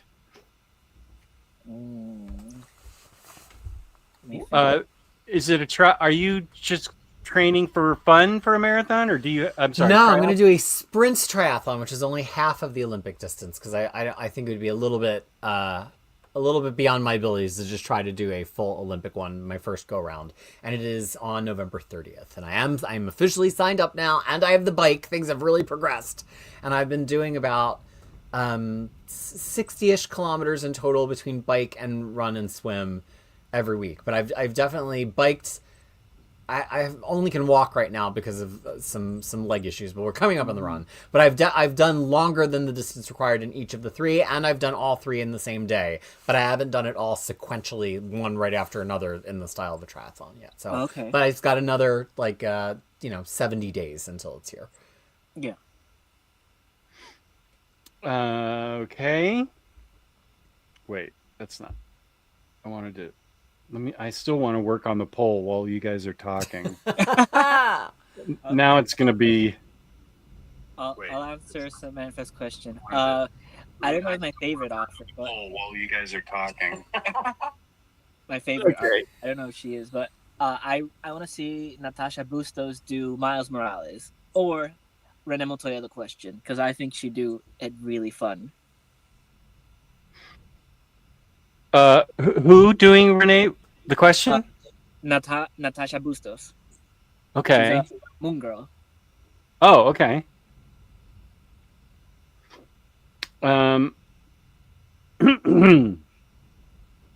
So and we did you say who your artist would be for what, Peter? No, actually, I feel like I've gotten so many of my wants this year. I remember loving Daniel Sampere doing Wonder Woman on like a one-off issue like 4 or 5 years ago. And so when he got, announced to be doing Wonder Woman with Tom King, I'm like, oh, the monkey paw just closed. I got Daniel Sampere, but I got it with Tom King. Also, when I saw that one issue of Daredevil with the amazing Fareed Karami about a year and a half ago, I was like, wow, I really want to see him draw like a big flagshipy book. And then Jed McKay pulled him on to Avengers, so I've gotten to see him draw all of my favorite Avengers, and that's why that's one of my and Storm, who's now an Avenger. So I think I've been faring pretty well recently. I don't know. I'm trying to think of like all the up and coming artists who I've really just been trumpeting lately. Dev Promalik, who's currently drawing Moon Knight, I just want to see them draw more stuff. I don't know that I have any particular thing on my wish list there. So yeah, I think I'm faring pretty well in terms of getting my faves on my faves. Caitlin Yarsky, who I really loved her independent series at Dark Horse, Living Hell, earlier this year, really, really clever. Some of the best sequential cartooning I've seen anybody do in so long. She drew a couple issues of Wonder Woman with Tom King, so like I really feel like I don't want to re-engage the monkey paw with any fresh wishes. I think I'm doing quite well at the moment.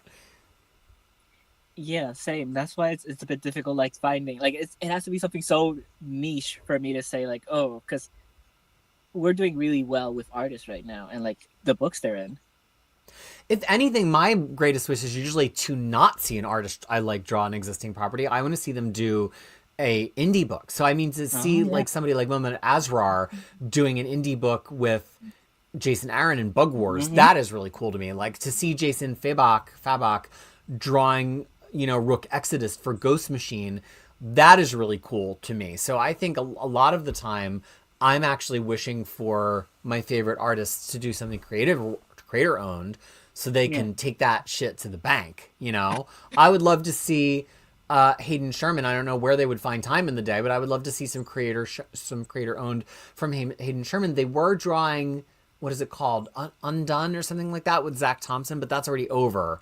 So I don't know where they would find time in their schedule between all the other things they're drawing with Batman Dark Patterns and Absolute Wonder Woman, but I'd love to see them do some more creator owned as well. I thought it was really cool. Oh, somebody I really like just launched a creator owned book last month at Image. It was kind of like a magical school kind of book. It's he was just drawing Uncanny X-Men with Gail Simone, David Marquez. Oh yeah. Yeah, so yeah, I mostly want to see my favorite artist draw indie, honestly. I don't want to see them chained to Marvel DC. Screw that. They can draw me a pin-up of Wonder Woman sometime, like... It's interesting because like they, they start indie, they go mainstream, and then they go back indie. Like, that's the cycle.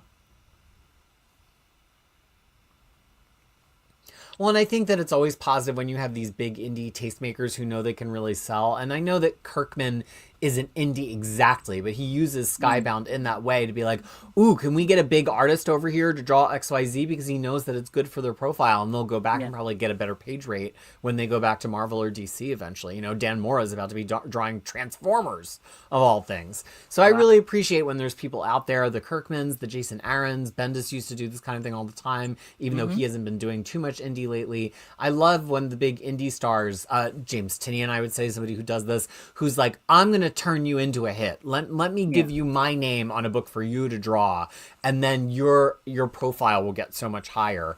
I think, you know, Jeff Johns, for all of my critique of him, has been incredibly artist-centric in building Ghost Machine. And if you look at how all of those titles have been marketed, they're very much marketed artist first, whether that's Brian Hitch on Redcoat or Gary Frank on Geiger, or is it Rod Rice on Hyde Street. So yeah, I think that's been actually the cool, and Rick Remender too. Rick Remender's whole imprint, which is called Giant Generator, is very much about putting the artist first. So I love that. Screw artists drawn for Big Two. I don't want to see any artists I like draw for Big Two. How's that answer? Well, here's Sorry, Samantha. my next. It's like I got radicalized over the course of answering that question. No, because it's fair. Like, I remember when Chris Samney was doing Ultimate Spider-Man. Like, you know, now I don't think he'd go back to that. You know, like, it's definitely like a thing that will launch your career further, and you know, it has a place. It definitely has a place. I'm struggling right now with a name. Who was it? The artist that was on Die with Gillen? Stephanie Hans. You know, I think a lot about like launching people. Like when Gillen got Stephanie Hans to do the Loki covers for Journey into Mystery. Like, I want her. She's gonna be great. And you know, people were looking at her covers, going like, "Oh, I want to hire this woman." And then it wasn't. And she had never done sequential. I remember I knew her because she drew illustrations for Kelly Thompson's first Kickstarter book.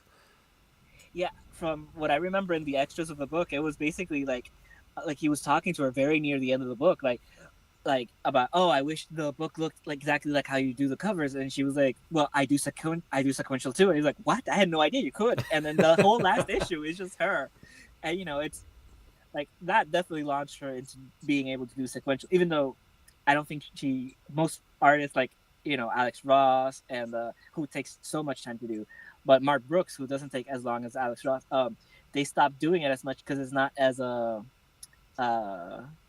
yeah, Mark Brooks has a lot of ways to make money. Yeah, that don't involve doing the grind of sequential. Yeah, Dark Knights of Steel would be a good way for you to spend your time in your boxers and your gown, eating your fast food in the hospital.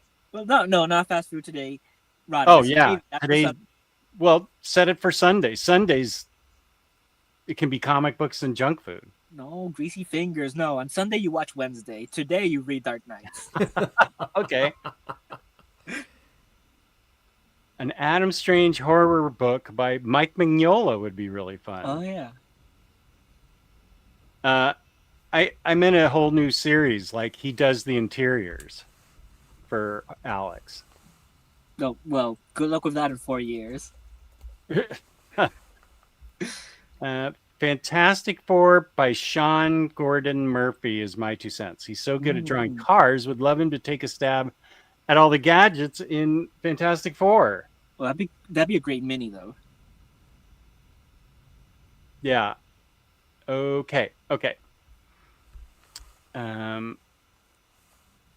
Let's see. Where were we? So let's get to your 3 books, Crisis.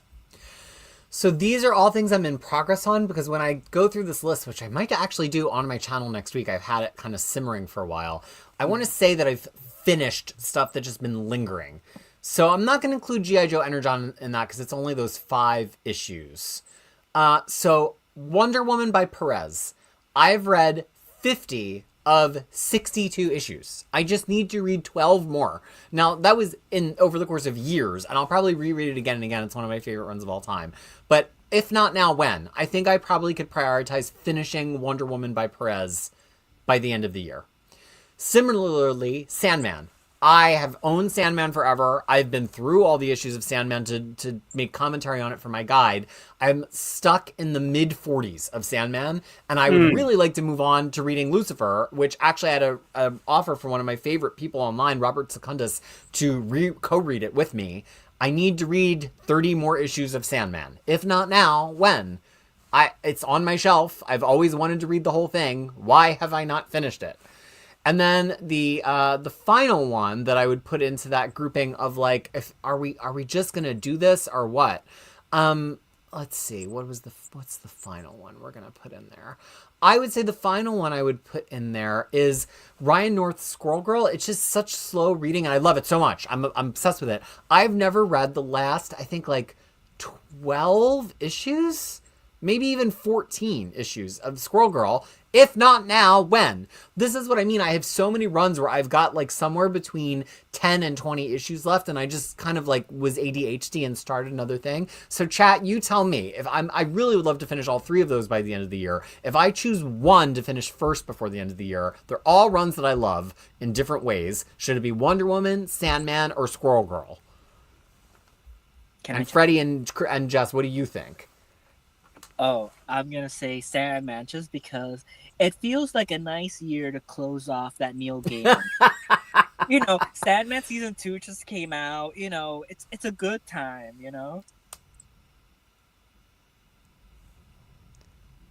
Squirrel Girl is beneath New Warriors. Keeping my laptop up because it's so thick. Also, if anybody in the chat wants to ask where a run is on my ranking, I will gladly let you know where I currently have it prioritized. Oh, okay. 2 for Wonder Woman. It's coming in pretty even. A lot of Sandman. Yeah. Well, if I could get a poll figured out, I got to watching the show live, and I'm like, "Where's the poll?" So feature? Open the chat frame. And at the top of the chat frame, it should be like a little like pull down. I haven't done it for a while, but one of the things should be start a poll. Chat. Okay. Okay. Here's the chat frame. Oh, I don't know how phones work. I've never used a phone before. Oh, it's supposed to be on my laptop? I don't know. I'm elderly. I'm from the greatest generation. I don't use phones for anything. I didn't know you could do it on laptop. Okay. I didn't know you could watch video on a phone.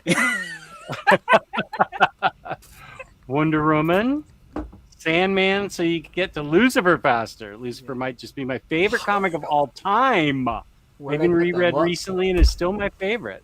Well, Yarn knows because he was on my stream on Monday, but I finally broke down and ordered nice Lucifer because I'm starting to get nervous that anything that says by Neil Gaiman on the top is probably not going to get a reprint anytime soon. So I'm starting to panic buy things that I've wanted to own for a long time. Oh, I think Sandman definitely but Lucifer and Omnibus, is that going to get a reprint? Books of Magic 2 is out of stock. I should have frickin' bought it. So now I can get 1 and 3, and I'm going to have to hunt down Books of Magic 2 as a whale. I waited too long. So I would say that is a pretty darn even split between those 3. Maybe a little bit less for Squirrel Girl. No, I think it's going Sandman, Wonder Woman. Sandman, Wonder Woman. I really should finish Sandman. I could just read 1 a day and be done before Halloween. That's good. Yarny, the answer is yes for Rebirth. It's just a continuation of the New 52, Harley by Palmiotti and Connor, and it's omnibus number 3, and all 3 of them are out of print, which is ridiculous.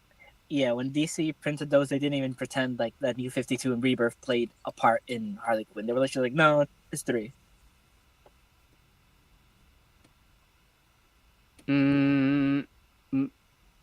Transmetropolitan. Is that something you've talked about you need to read? I can tell you exactly where it is on my ranking right now. Ooh, good catch, Fear. There's an algorithm. Transmet is currently my 189th priority. Okay. Oh, James is walking me through it. On your PC, open a new tab. Make sure you're signed into YouTube.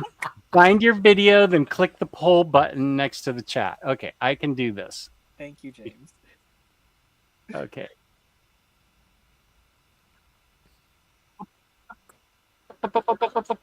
Shut up. Okay. Oh, do you have the deluxes of Sandman? I Peter? do. Okay. Yeah, I had the absolutes for like over a decade, and I do not like reading absolutes. For me, absolutes is for something like Watchmen, where I have it memorized already, and I'm kind of like paging through coffee book style. I just didn't. I was not absorbing Sandman from the absolutes. I think I read 1 to 8 like 8 times, and it just was not sticking to my brain. So then I got the deluxes when they came out, around when the Netflix show came out, and all of a sudden it was like flying through Sandman. But I just got distracted, and pull list is so much reading, and so this list has a lot of stuff that's in progress on it, and I would love to knock out all the in progress stuff. So like an example of something that I'm not in progress on that I would like to just like sit down and read, beginning to end. Let's see, what's something like longish? I'd love to finally sit down and read all of the Max, which is one of my favorite series ever, but I've only ever read it to like issue 15 or 16, and that was many, many, many years ago. But like, and it's only 36 issues. That's like a day for me. But I have so many things in progress. It's like, how do I get to that? So I want to finish out all my in progress reading. Right. So it sounds like Sandman. Sounds like Sandman. And as much as I want to hear Freddie's, I do have to go. So Freddie, can you at least tell us what your stack looks like right now? Oh, there's so much that I haven't been reading much this year, but I'll tell you 3 that are in my mind right now. The current, I think it's Milestone Compendium Volume 4. Oh, they're pretty high on my list. Yeah. Oh, I loved gosh, I don't even know if it's 4 or 5 now. But yeah, I've loved all the 4 ones is out. 5 will be 4. the next one because I have 4 on my shelf right here. Okay, so I read 1 through 3. I loved them so much, so I have to read Volume 4. Let's see, Monstrous Book 3. It's still sealed. I can't believe it. Oh, and you love Monstrous. I love Monstrous so much, but I didn't. But great. And Nightwing, the new omnibus, Volume 1. You haven't read any of Tom Taylor Nightwing? I have not read it. I've only read the thing that crossed over with Superman, Son of Kal-El. Well, my parting shot is, as much as I want to say Nightwing because it's so quick, it's a really quick read. I'm a big proponent of finish the current thing, so I'll say Monstrous because I know you to be a huge fan of Monstrous. It's not as long as a Milestone Compendium, so no. I think it should be Monstrous. And with that, I must take my leave. I'm sorry, we'll not be back to jam in October, but maybe after scheduling settles down, we'll find some special edition version of this that we can squeeze in at some special non-standard time. Omnidog. Nice. I'd love that. Yeah. Thank you for being on tonight. Yeah, thank you, Peter. Thank you so much. It's been so much fun doing a show with you. Well, we'll be back. This is not the end of the show. This is just, there's going to be a couple months where it's just not going to work out. Let me do some words of affirmation right now, okay? Let him grieve. I forgot Freddie was in a car for a second, and then I just looked. I'm like, oh, he's been in a car the whole stream. Wow. 2 hours now. Okay, good. Well, I look forward to whenever you can return. We will are glad for the time we had you this year, and then we look forward to seeing you again. All right, folks, until I'm back, all of you Omni puppies and kittens, peace and love to everyone out there. And try not to have a crisis unless it's me. I like that. Oh, and out. I like it. Yeah. That was a good exit. Okay, so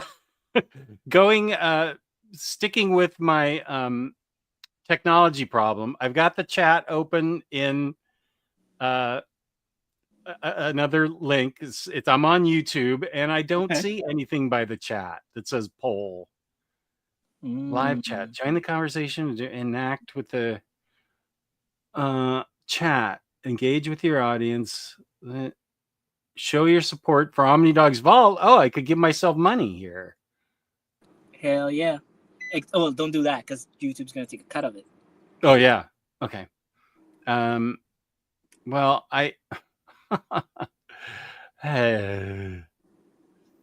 okay, whatever. Yeah, I vote for Monstrous too. Okay, yeah, I've seen how many? It's split right now 1-1. Milestone and Monstrous. Okay. Well, You should see a and poll. Peter Yeah, make 3-1. I see the emojis button. There's a plus button and then there's a money button, but that's all I see. I don't see poll next to Emoji, says James. the emojis. Yeah, there's a little emoji button in the heart. I see that. Yeah, it says you should see poll button next to him. Are you signed into the right account? It's Oh. Omnidog's vault. View your channel, switch account. No, I don't need to switch account. I mean, I just got a flashback to when you joined as Just Brag on Kristen's show. Oh, when did I? No, we spent When she had her own show. Yeah, she was doing a stream on the comics layer, and we were both texting the entire time. We're like, okay, now that she thinks you're not you, I'm gonna start saying like you. Just trolling her. That was fun. Signed in right account. Yeah, the Omnidog face is there. Okay, you know what? I'm gonna show a haul I got. Oh, you brought it to the car. I brought it to the car because my friend gave me this, and he has. I sent him a link to the video. Maybe he's watching. I don't know. I got this for me. I love you, Omar. I don't know. Yeah, it's my friend that you remember I bought a anime figure. It was a rabbit woman and she's punching. So I got that because I was watching My Hero Academia and she had like a badass episode and I was all hyped up, so I got it. Same way that I bought the Bo-Katan figure when Book of Boba Fett was coming out and the armor was talking trash about Bo-Katan. I was like, I'm gonna get this. So he gave me 2 figures of 2 anime women after he saw me buy this one, and I'm like, yeah, we need to stop with the anime wives. I'm a single man. I already have like over 500 books. I don't need something else being a red flag. So he got me this. This is my boy wife Yamato from One Piece. Okay. This is the trading card pack. It is a starter pack with Yamato. So he gave me this. It's very nice. Thank you. Oh, Rodimus is going. Okay.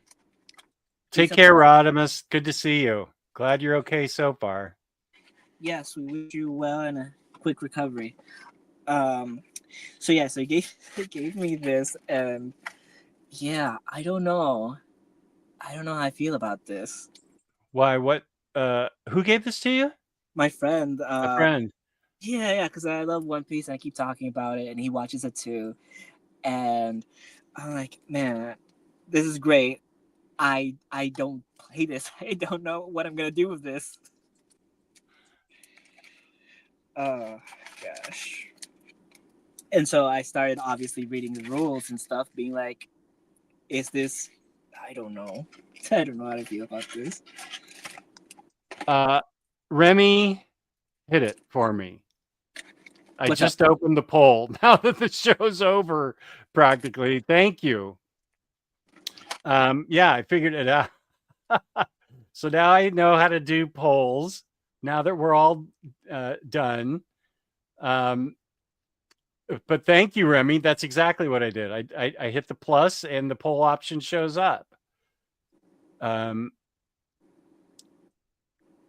I understand that so much, Freddie. I've said the same thing to friends who've tried to get me into a new thing. LOL. I don't think he's trying to get me into it. I think he generally saw it, thought of me, got it, which is very nice. I'm just like, I don't have room for this. I don't know what to do with it. Okay, yay for me and polls. Yay, polls. Wait. Thank you. Do a poll. No, I'm not going to forget. I'm going to take a screenshot of this. I'm just going to leave it up forever. Yeah, we should do a poll now that I know how to do it. Poll. Okay, let's poll. Who should we get to replace Peter? I'm thinking Tyler, and who else is definitely available? Tyler's definitely not available. Is the One Piece TCG good? I like the One Piece show enough, and I like Magic Gathering. Maybe I Well, should try it. maybe John Remy. I played Yu-Gi-Oh before it got like ultra complicated. Now there's too much. So I've played some trading card games. I read the rules. It doesn't seem that complicated. But there's just this is the 28th starter deck. This is Wano, so I imagine there's probably already stuff for Egghead, so probably over 30. And they also do smaller packs because this included one of those. So I don't know. Maybe it's worth it. Yeah, Mr. Tex, it's nice. I'm just like, it's lovely. I don't know what to do.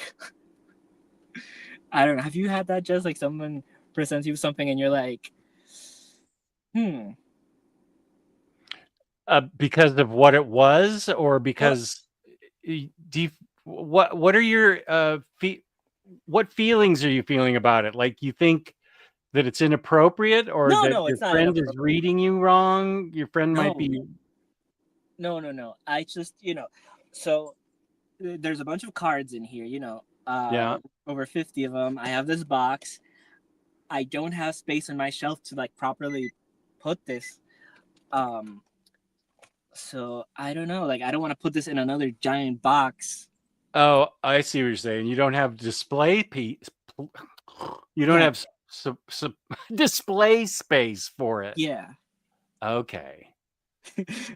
um, Yeah, then that is an issue. That's a really nice gift that he knows you well because it's One Piece, but you don't have any place. Is he and or she gonna be coming over to your house at any time soon? no, Oh, okay. I think I'd start a floor stack then. Just drop it right in front of your bookshelves, it or just, prop it up so it's on display. mm, Or you oh, could push your books back a little and prop it in front there. oh, I can't do that because I'm still, even though I'm selling so many books, I like most of it is still double shelved. Okay. How about displaying the book like down on the floor, but having some cards, your favorite cards, up on the shelf, propped up on books, Mm. like down by the box, so people can go, "What are these cards? Oh, it's from the One Piece box of cards." What if I just start using them as bookmarks for everything? Because I have so There's many things that I can too. finish. There's that too. Yeah, Kane saying like, put the card in a slab and store it. Yeah, but there's over 50 of them. Also, this is a question that you understand. I Yeah, don't. my boy Yamato is playable, so I'm just getting that at least. Yeah, no, it like this starter pack actually included 3 different Yamato cards. I think yeah, sure. Wouldn't that be hilarious if I actually got Beyonce? She's like, "What nonsense is this?" Mm. Maybe you get those TCG binders and have it open, but I don't think he has room for the binder.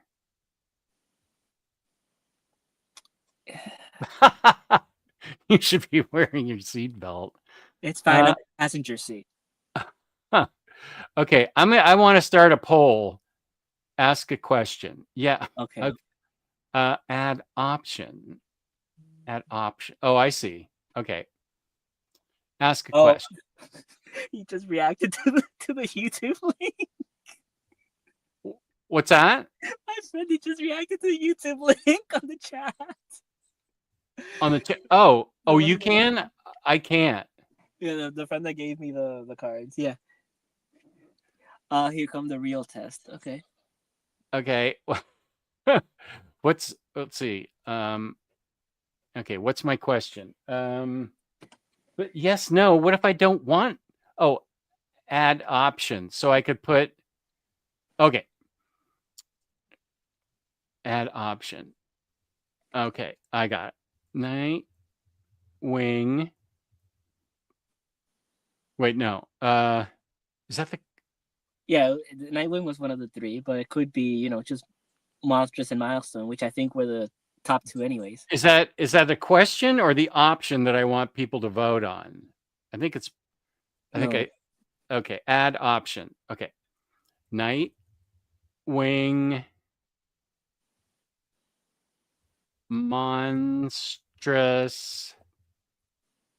And Milestone Compendium. Wait a sec. Start poll. I'm only allowed to ask 2 things. Oh, then get rid of Nightwing and put just Monstrous and Milestone. Okay, Milestone. I'm only allowed to wait. That doesn't make sense. There's yes, no, Monstrous, Milestone. Oh, you got some standard options and then you added to those. Oh. Okay, well, the poll is started. Thank you to everyone for believing in me. You should be able to ask 4 choices. Okay. Yes, no, Monstrous, Milestone. Gosh, wow, 8 votes already. Okay.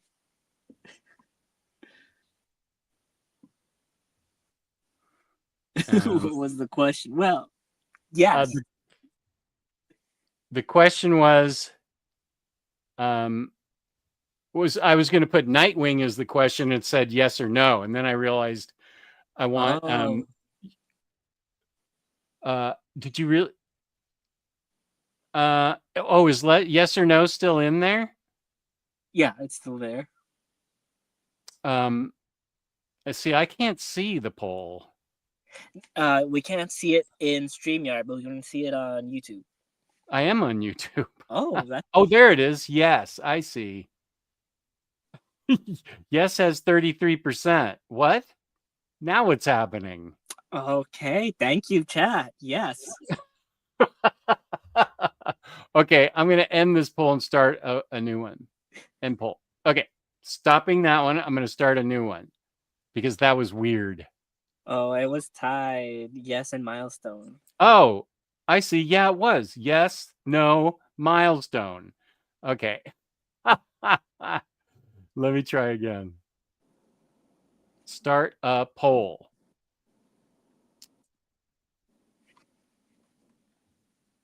Okay, add option. Now it only gives. Why don't? Oh, wait. I see. No. Now I see. Okay. Got it. Okay. Milestone. Nightwing.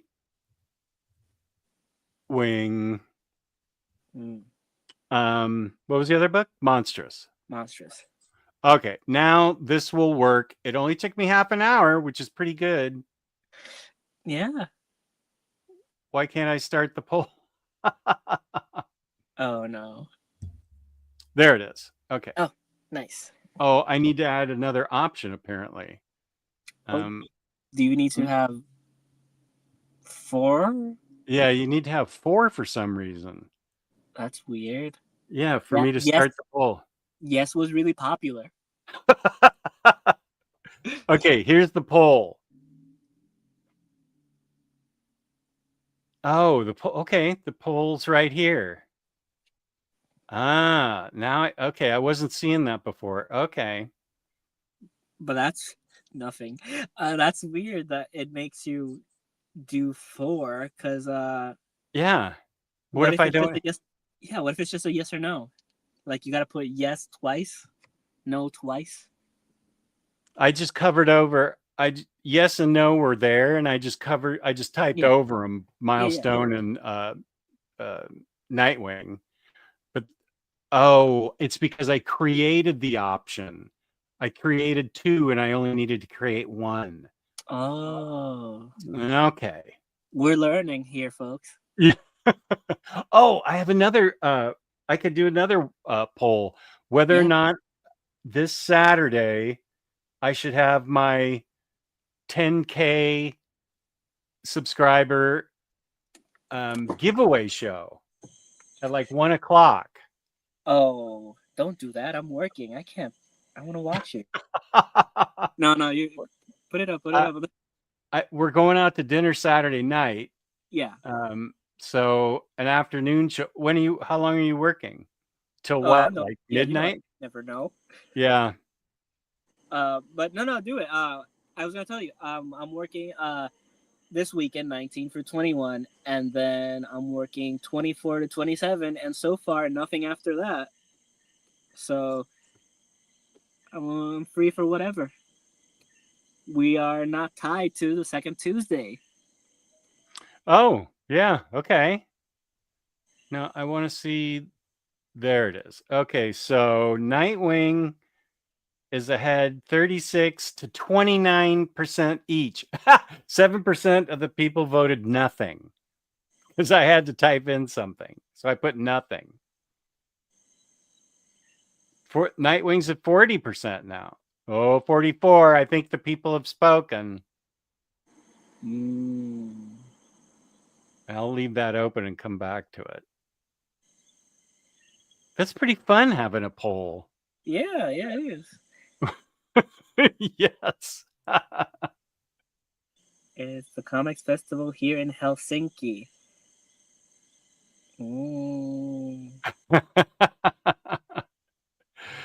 The poll ribbing. Yeah, for nothing. Yeah.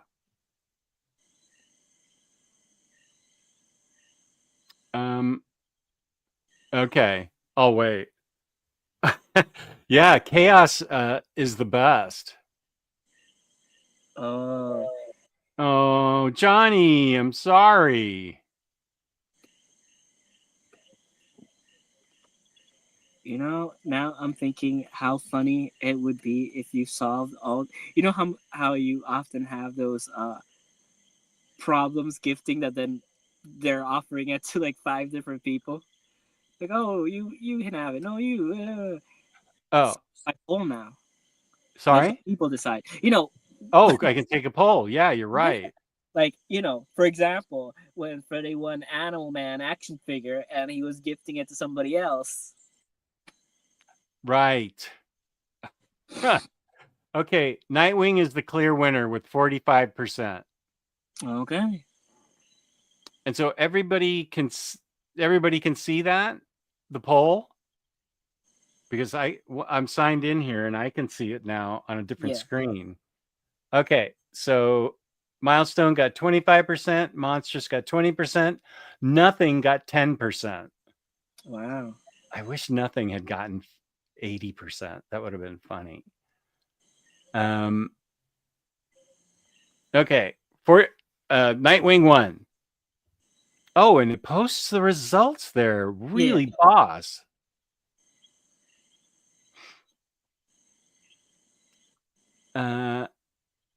Okay, yeah, polls would be fun on Omnibros too. Yeah. Yeah. Thank you, James, for also commenting it, because that way we can see it on StreamYard. Oh, yeah. Okay, thanks. Okay. Oh, I can hear the frogs now. Yeah, I had to open it. It's hot. Oh, yeah, I bet.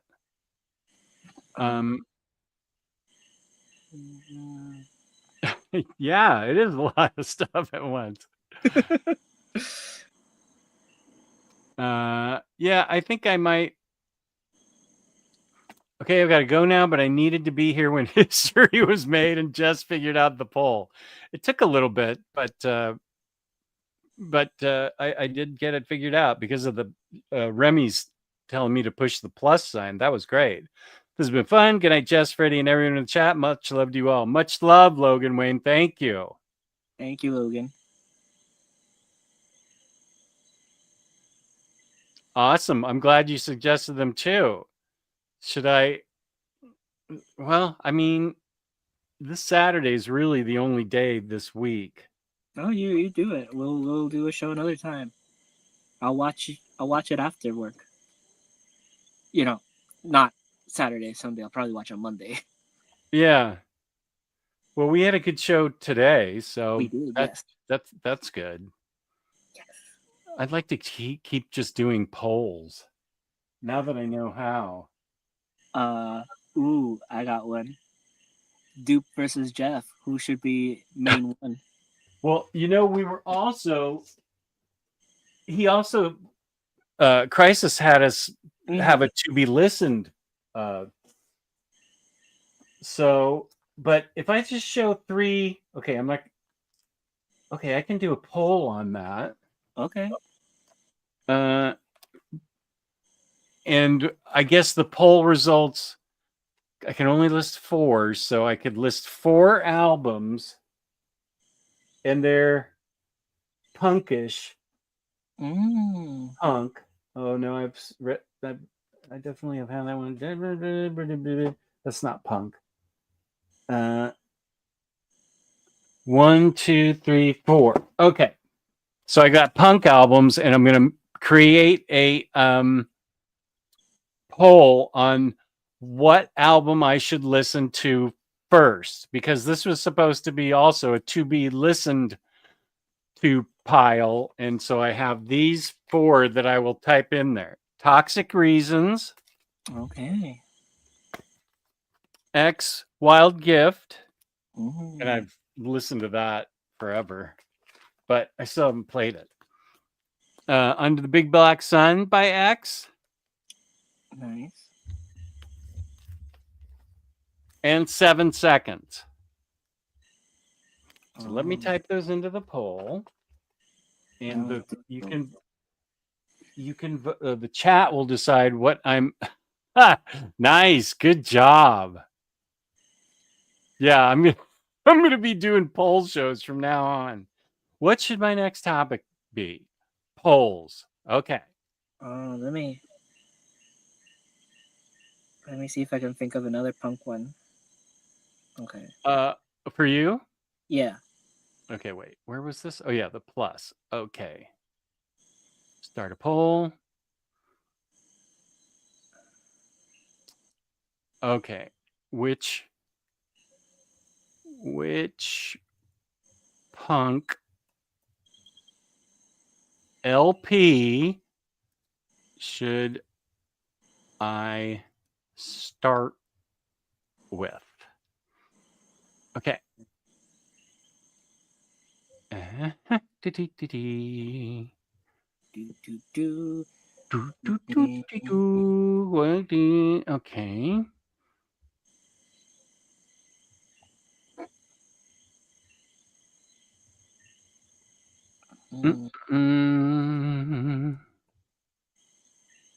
Gosh, you know, the problem is I've listened to most of the music I wanted to now.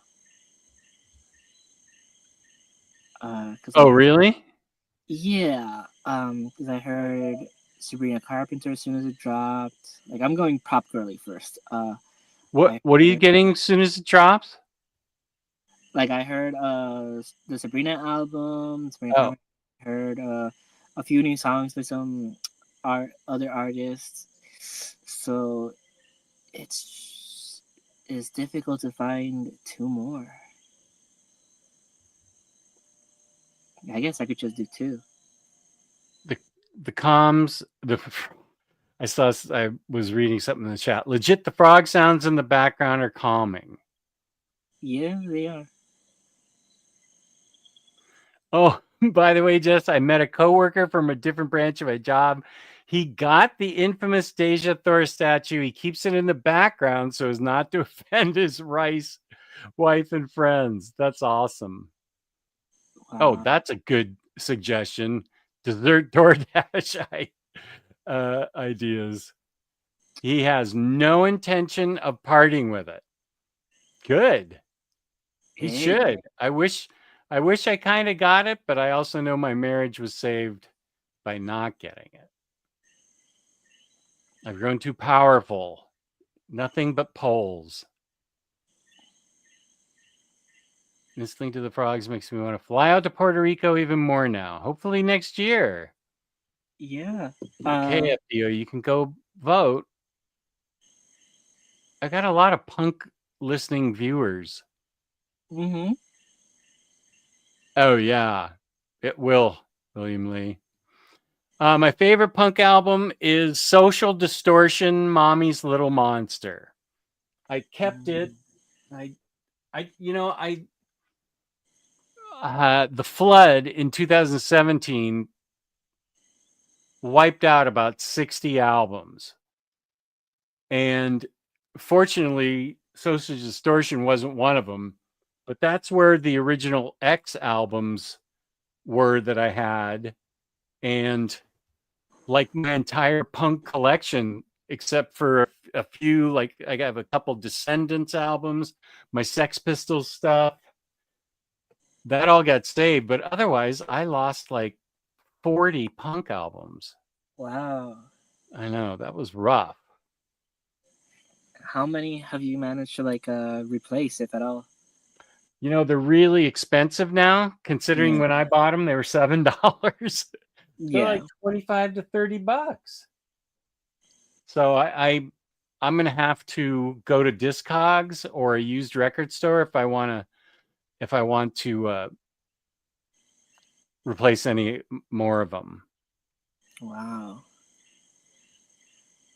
Yeah, Plastic Gold knows. Oh, look at your cat. That's sweet. Okay. All right, let's see. Okay. I'm thinking about a favorite album, and it's not really an album. It's technically a single. It's Aiden's Rain in Hell. It's very horror punk because that's what I like. Oh, Yeah. Like, man, it's hard talking to other millennials because when I talk about AFI, I'm thinking about when they did I Want to Get a Mohawk but Mommy Won't Let Me Get One, and when they did horror punk, and then they're all just talking about the emo albums. I'm like, no, before that. They used to be punk, man. You don't know.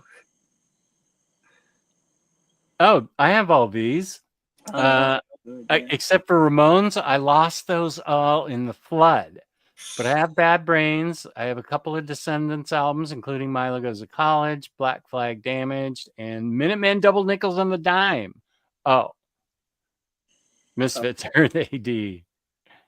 Okay, let me figure something out. What's the last Descendants album you heard? Okay. Uh, Now, two of these are tied, so somebody needs to vote. oh, Oh, yeah, they're still tied at 43%. Toxic Reasons and 7 Seconds. I'm voting 7 seconds then. Bam. Ooh, wow, one vote shifted it all. Yeah, shifted at 7%. That was a lot. Let's see. Okay. Albums. Okay, here we go. Oh, somebody else voted for Toxic Reasons. Oh, nope, 7 seconds. Wow, it's dynamic, man. They're tied again. Oh, that's cool. Okay, so we know Milo Goes to College. I Don't Want to Grow Up.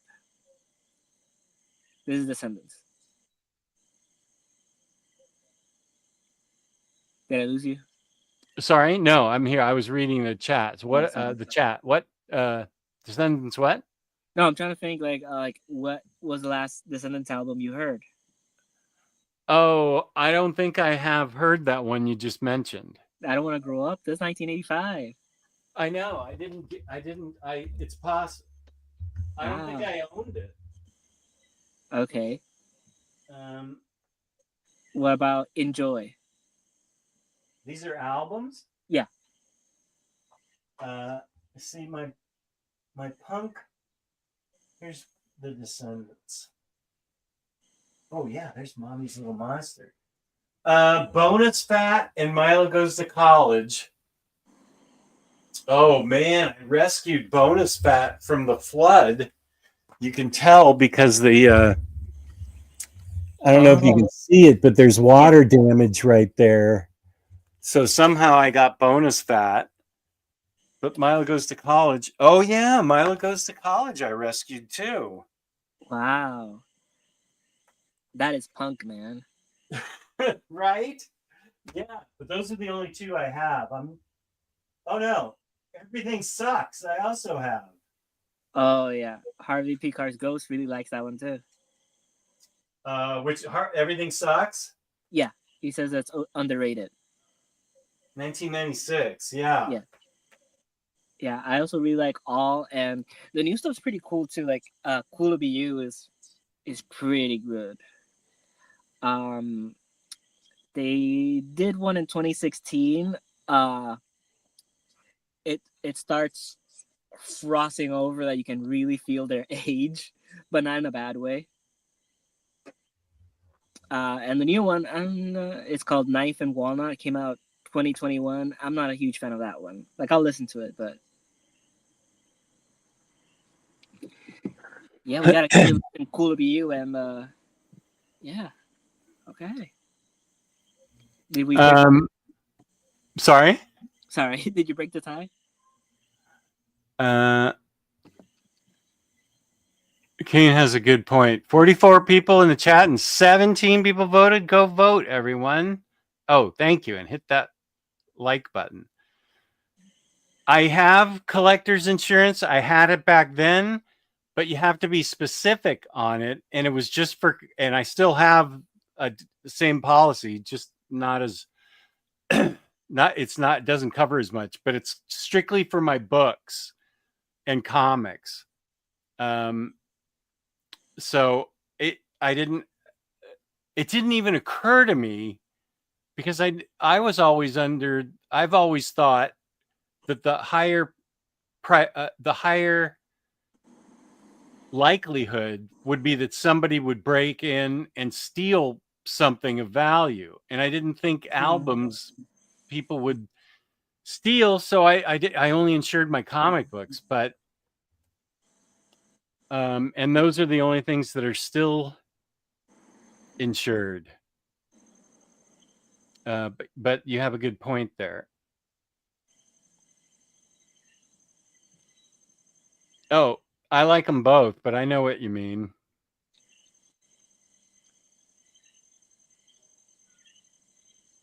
I saw the Cramps twice in concert. I'm sure, Johnny, you must have seen them in concert.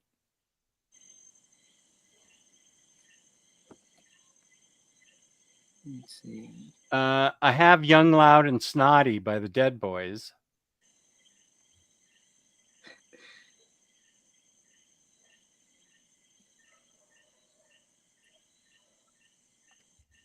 Okay, let's.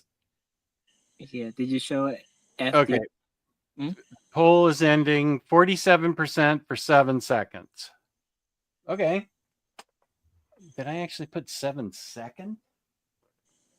Yeah. Jeez. Okay, good. I will show you 7 seconds album. Where is it?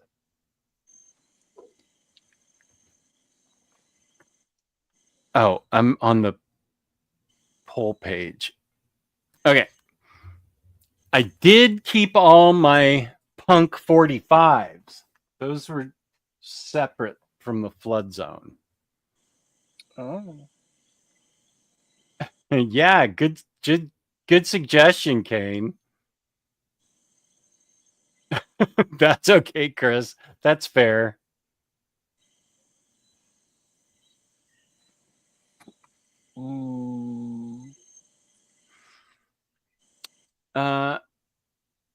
Okay, so I think the next time I'll be on the air, well, that'll be Friday with Bunk and Lou on Omnibros. Yeah.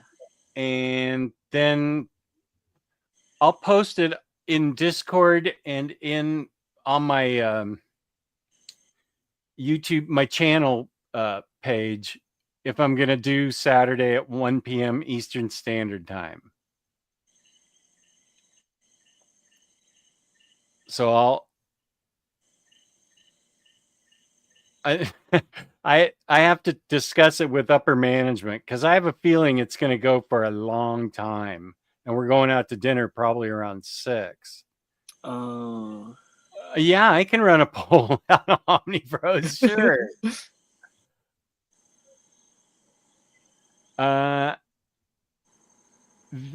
I personally,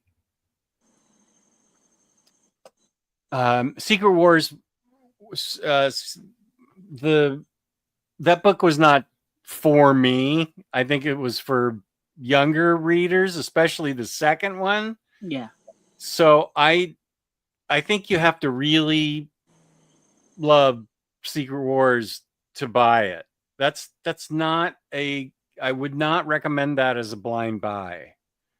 I would read, it's 12 issues, and I'm pretty sure they'd be on Marvel Unlimited or Global Comics or something. I would definitely read it before you spend those archive editions are pricey. So I would definitely test the waters first. Yeah, it's what's the word? I don't want to say tacky. I'll say I lost it. Okay. Mm. Hondo, nice at the Fillmore. I saw them at the Santa Cruz Civic. No, I saw them at the Catalyst twice in Santa Cruz. Lords of the New Church debut. What a boss album. I like the second one too, but that first one is so amazing. Mm. Oh, have I talked to you about this? Just that all summer, basically, Bad Bunny's been doing shows. He's had a residency here. Oh yeah? It's been awful. Is he's Puerto Rican? Yeah. Uh-huh. Yeah, so he did a bunch of shows here. He's not doing a US tour, he's doing a worldwide tour. Uh and it's been so annoying here because it's so like when I traveled, it was jammed up full of people coming here. Oh, Uh he's in your town doing his residency. yeah. Your And city. yeah, and gosh. So it was supposed to end on the weekend, and now he just announced that on the 20th, Saturday, he's doing a final show and it's going to be live on Amazon Prime. So hey, anyone that wants to watch it, get a Prime subscription. But it's been hell. Like even hotel workers, like it's basically been like high season everywhere. Oh Like my gosh. yeah, so um How a few of big my is the venue? Like how many people can it hold? I think like 18,000. Whoa, so he's been there for a while and he sells out shows all the Oh, time? it's been so sold out. Just this thing, he announced it on I think it was Monday. Yeah, no, yesterday. Was it yesterday? It might have been yesterday. Like yeah, yesterday at midday, exactly midday. And 4 hours later, like uh when I actually checked, like they stopped taking pre-sales because this last concert is like the first night that are just exclusive to locals. Mm. So it's crazy. Like on Instagram, every single day I see at least 10 people posting, "Hey, can someone help me get tickets?" Oh my gosh. Uh I don't think I've ever um I've never heard Bad Bunny. I only heard of him like last year. I did my best to not register his face when he started popping up, and everybody would just troll me, just putting their phones on my face, like, just take a look at his face. I'm like, no, I waited it for a long time. Yeah, if he's your thing, he's your thing. You can watch it on Saturday. Mm. Thank you, Jess. Good that I ran my ISD cart by you. You dissuaded me from the Scooby Omni, but I may end up getting archive books, uh sucker for big books here. I bless you, my friend Safar. You can it's up to you. If you're gonna enjoy it, go for it. I think Yeah, that's great. Thank you for the super chat.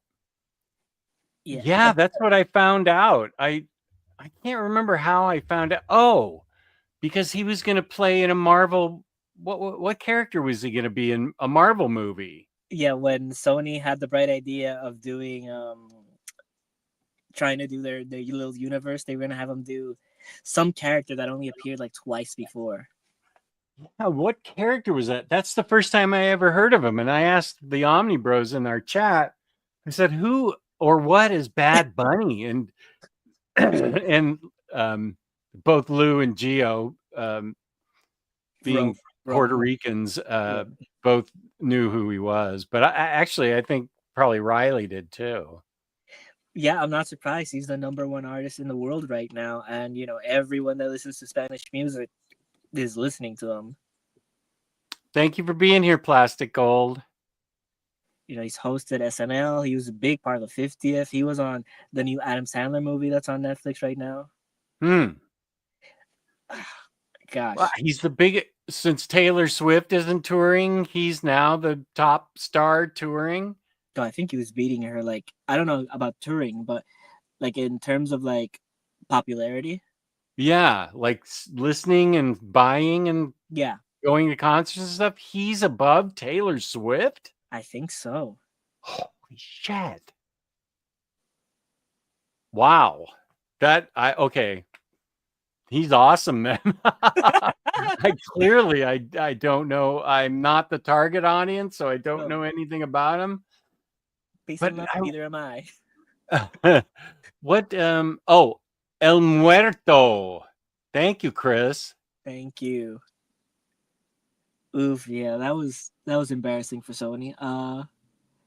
Good thing nothing's cringy is happening now. he went to WWE too. He did, yeah. He went to watch it? No, he actually like wrestled or something like that. Whoa. Yeah. Yeah. They were the ones to tell me who he was.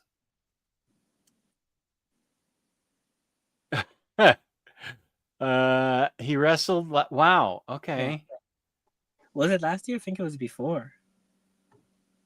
I actually don't know. This is a good video idea. Favorite music while reading. You can show the vinyl records if you have them.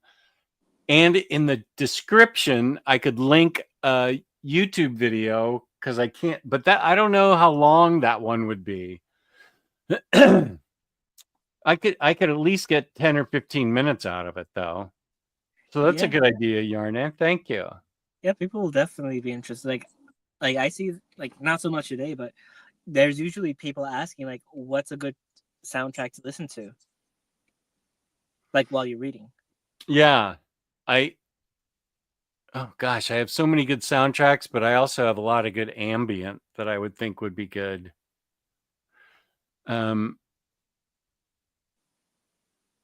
Is that who he wrestled as? Pope Romero?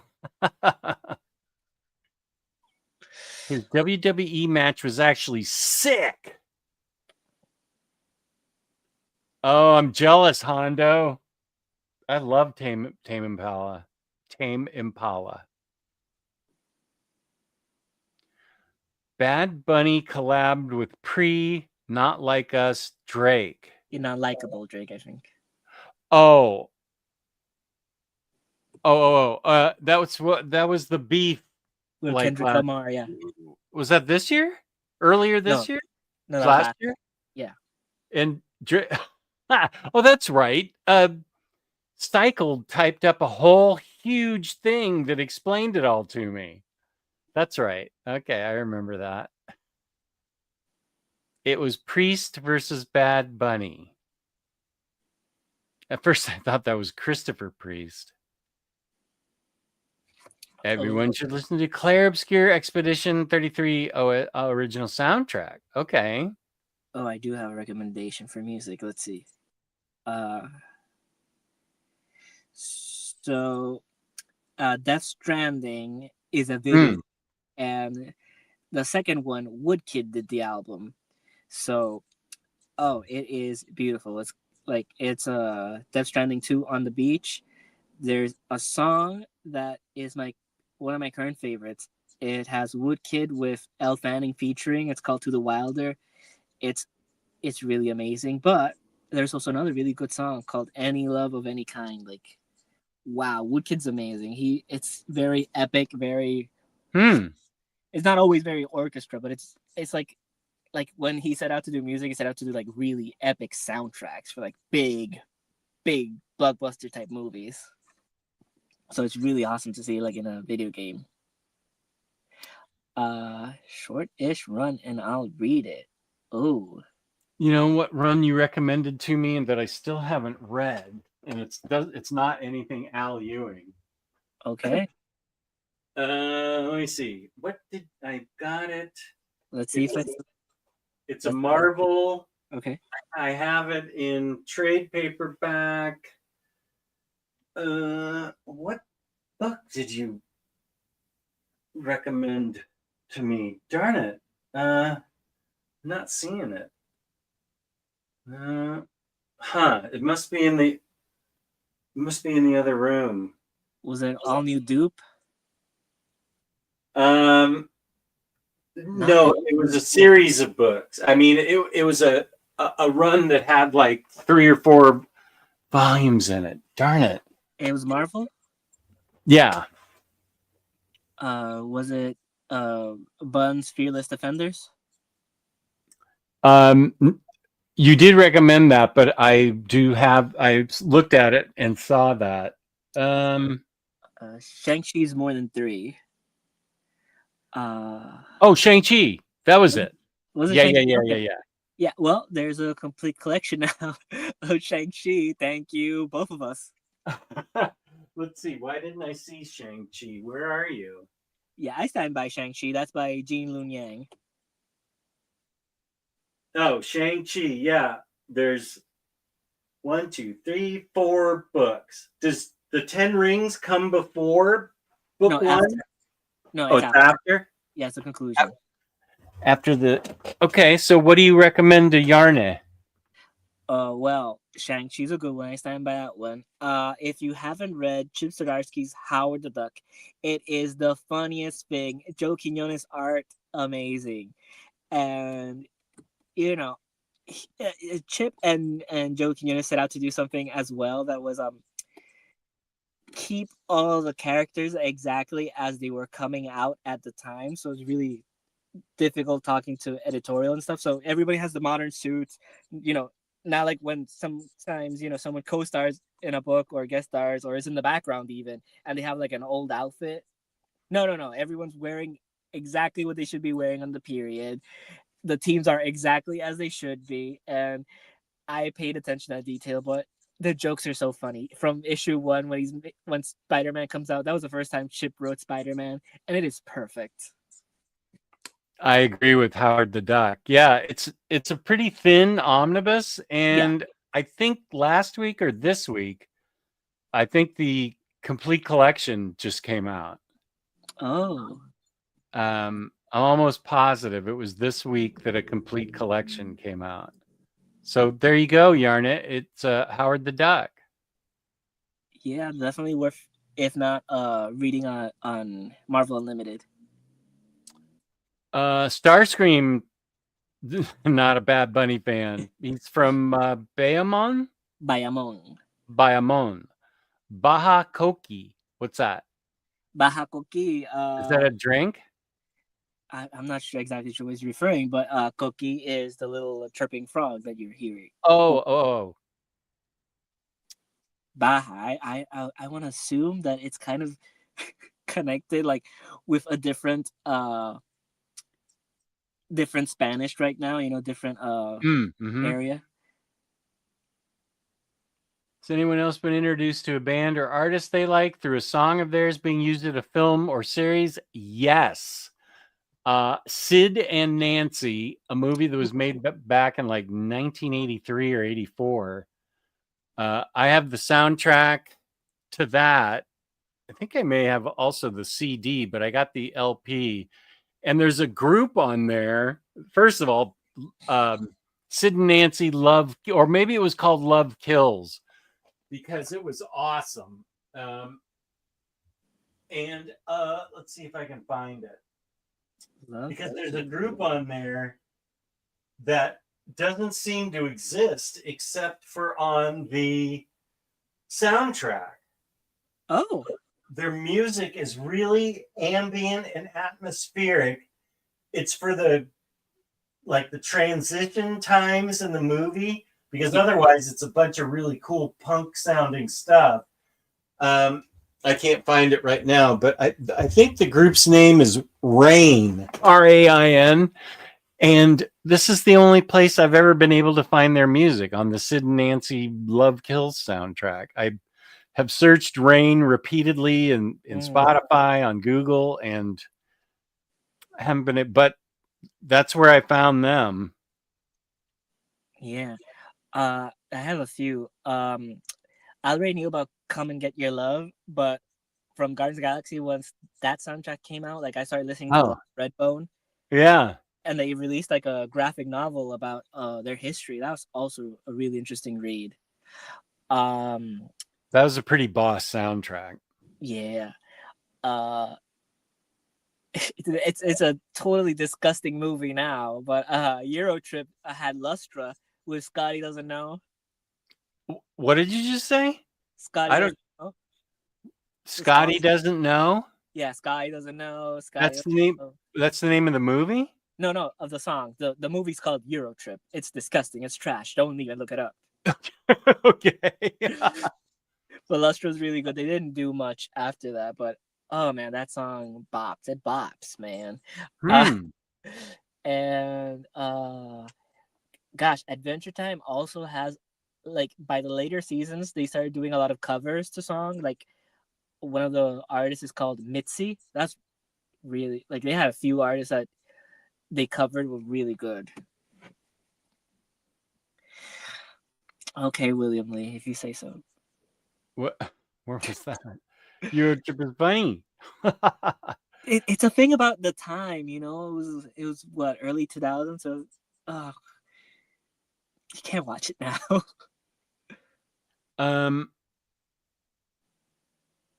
Oh, Train Spotting was a great. Oh, I'll tell you. Speaking of Underworld, I know those films they're a guilty pleasure of mine. Yeah. All those Underworld movies, and I discovered well, that's the first time I ever heard Evanescence, because they Oh. end the movie with Made of Stone. One of the endings of one of the Underworld movies was by Evanescence, and that's where I started listening to Evanescence. Oh, Evidences is great. Oh man. Oh, I'm supposed to watch Lisa Frankenstein. Oh yeah, Galaxy 500 is really good. Oh yeah, I will do this, Yarne. That's it. I have been meaning to do that. Thank you. I'll write that down. I should do that this week.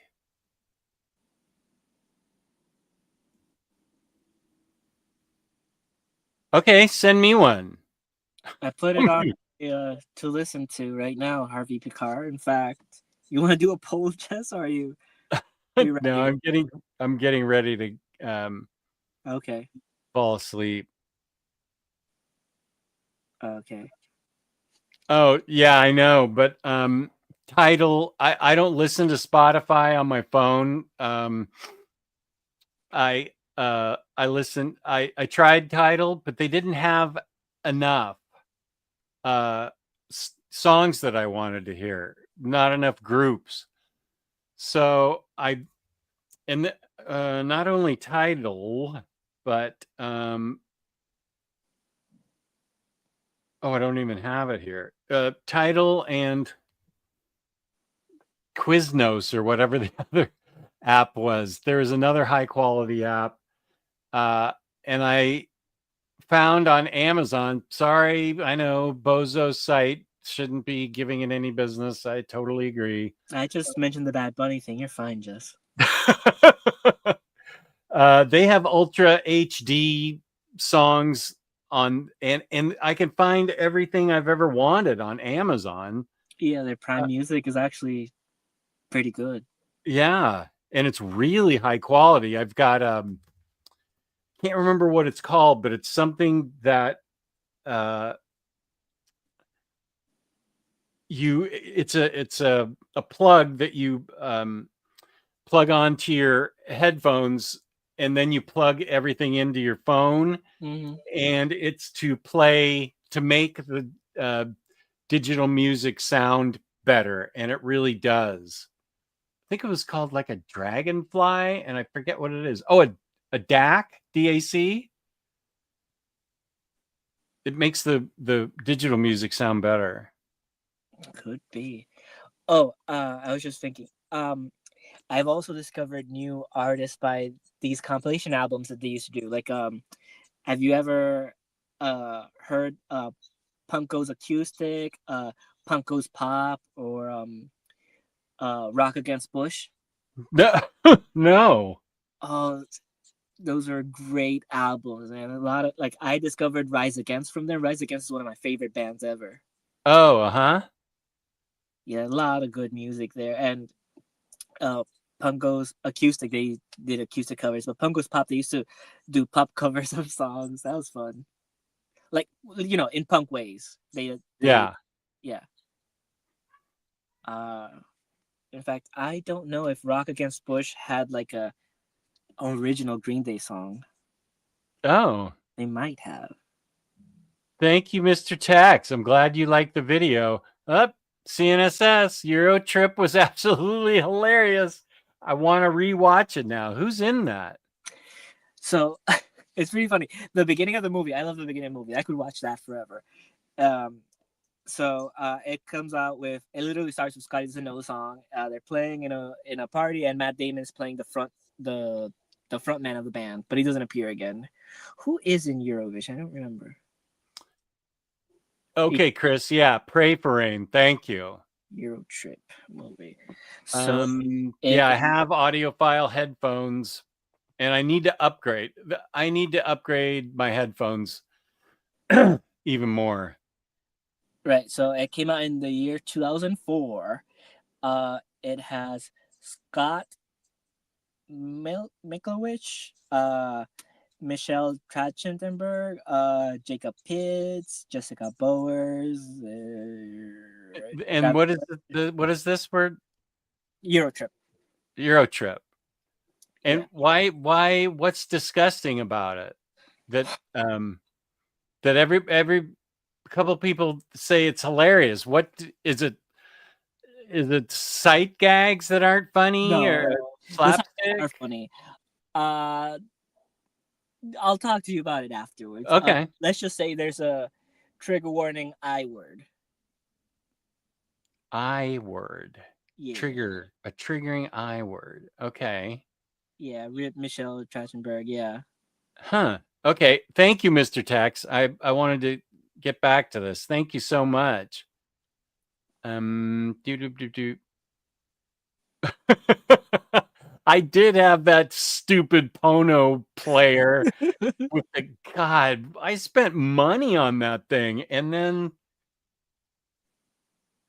that was like 2014 or 15, and then the user interface was so awful. It was like an MS DOS document, and it was unusable.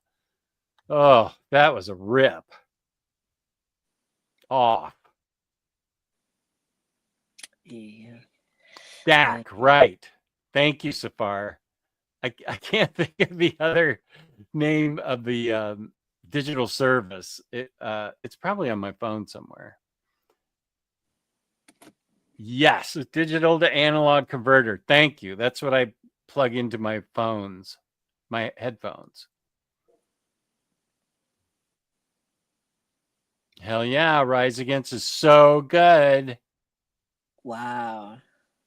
Okay. Uh-oh. So someone who's growing up when those punk goes pop songs were coming out. No, sorry, man. Just no. Okay. FDA. Let me be clear. Some of the songs were absolute trash, but there were good artists doing terrible songs. Oh yeah, I think that's awfully young for her to go. She was Harriet the Spy, right? Yeah. That's where I first remember her.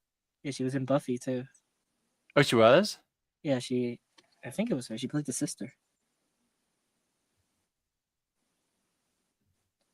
Do they have soundtrack? Oh, thank you, Chris. Soundtrack musicians going by Wikipedia. Mm. I don't even know where my Pono player is. I may have gotten mad and threw it away, but I feel like I kept it somewhere.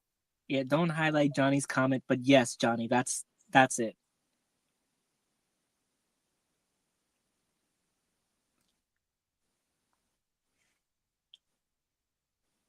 Oh. There's some other stuff, but that's Wait, I can type that in the private chat. yeah. Oh, I keep Well, forgetting why don't you?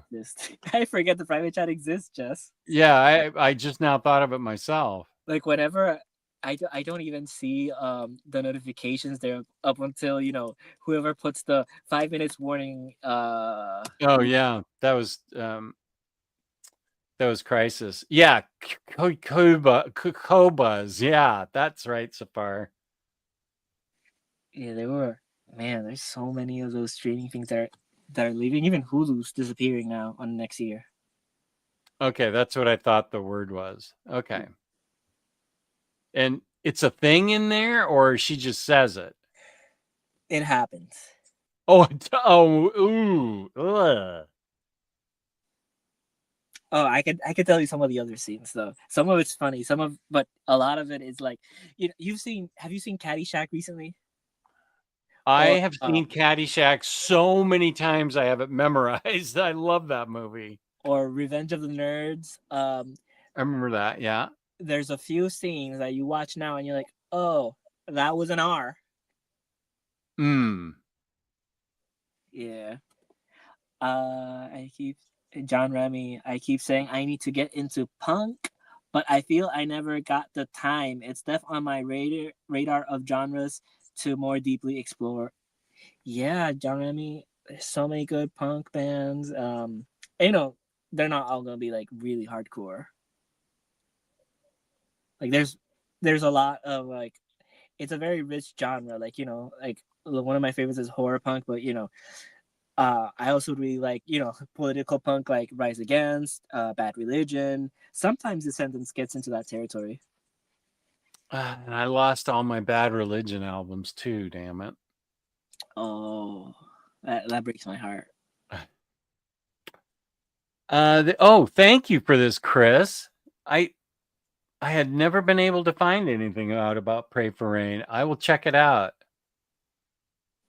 And I will be waiting for my copy of the Broadways to be coming to my house. I'm getting seriously sleepy now. What? We will let Jess sleep, and I will give you the last punk recommendation. Okay. The soundtrack to Howard the Duck, the movie. The movie, do not watch it. Listen to the songs; they're so good. What's her name? The woman from Back to the Future. Leah Thompson. Leah Thompson. She has a punk band in the movie, and she actually sings. She still plays music. It's so good. Like what movie is this? Howard the Duck. Yeah. Oh my gosh, that's supposed to be a terrible movie. But the soundtrack is amazing. The original song. Oh, okay. They recorded because they all learned how to actually play it. Like it was an actual woman-led band. Like all of them were women. Oh, it's so good. The songs. Movie's bad. Got it. Okay. I did I play my intro to start the?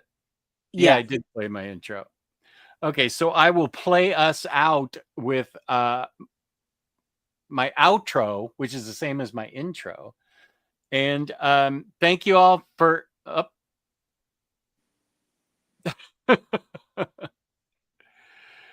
thank you all for watching. Thanks again on 10K. Thank you, CNS. Wait, congrats again.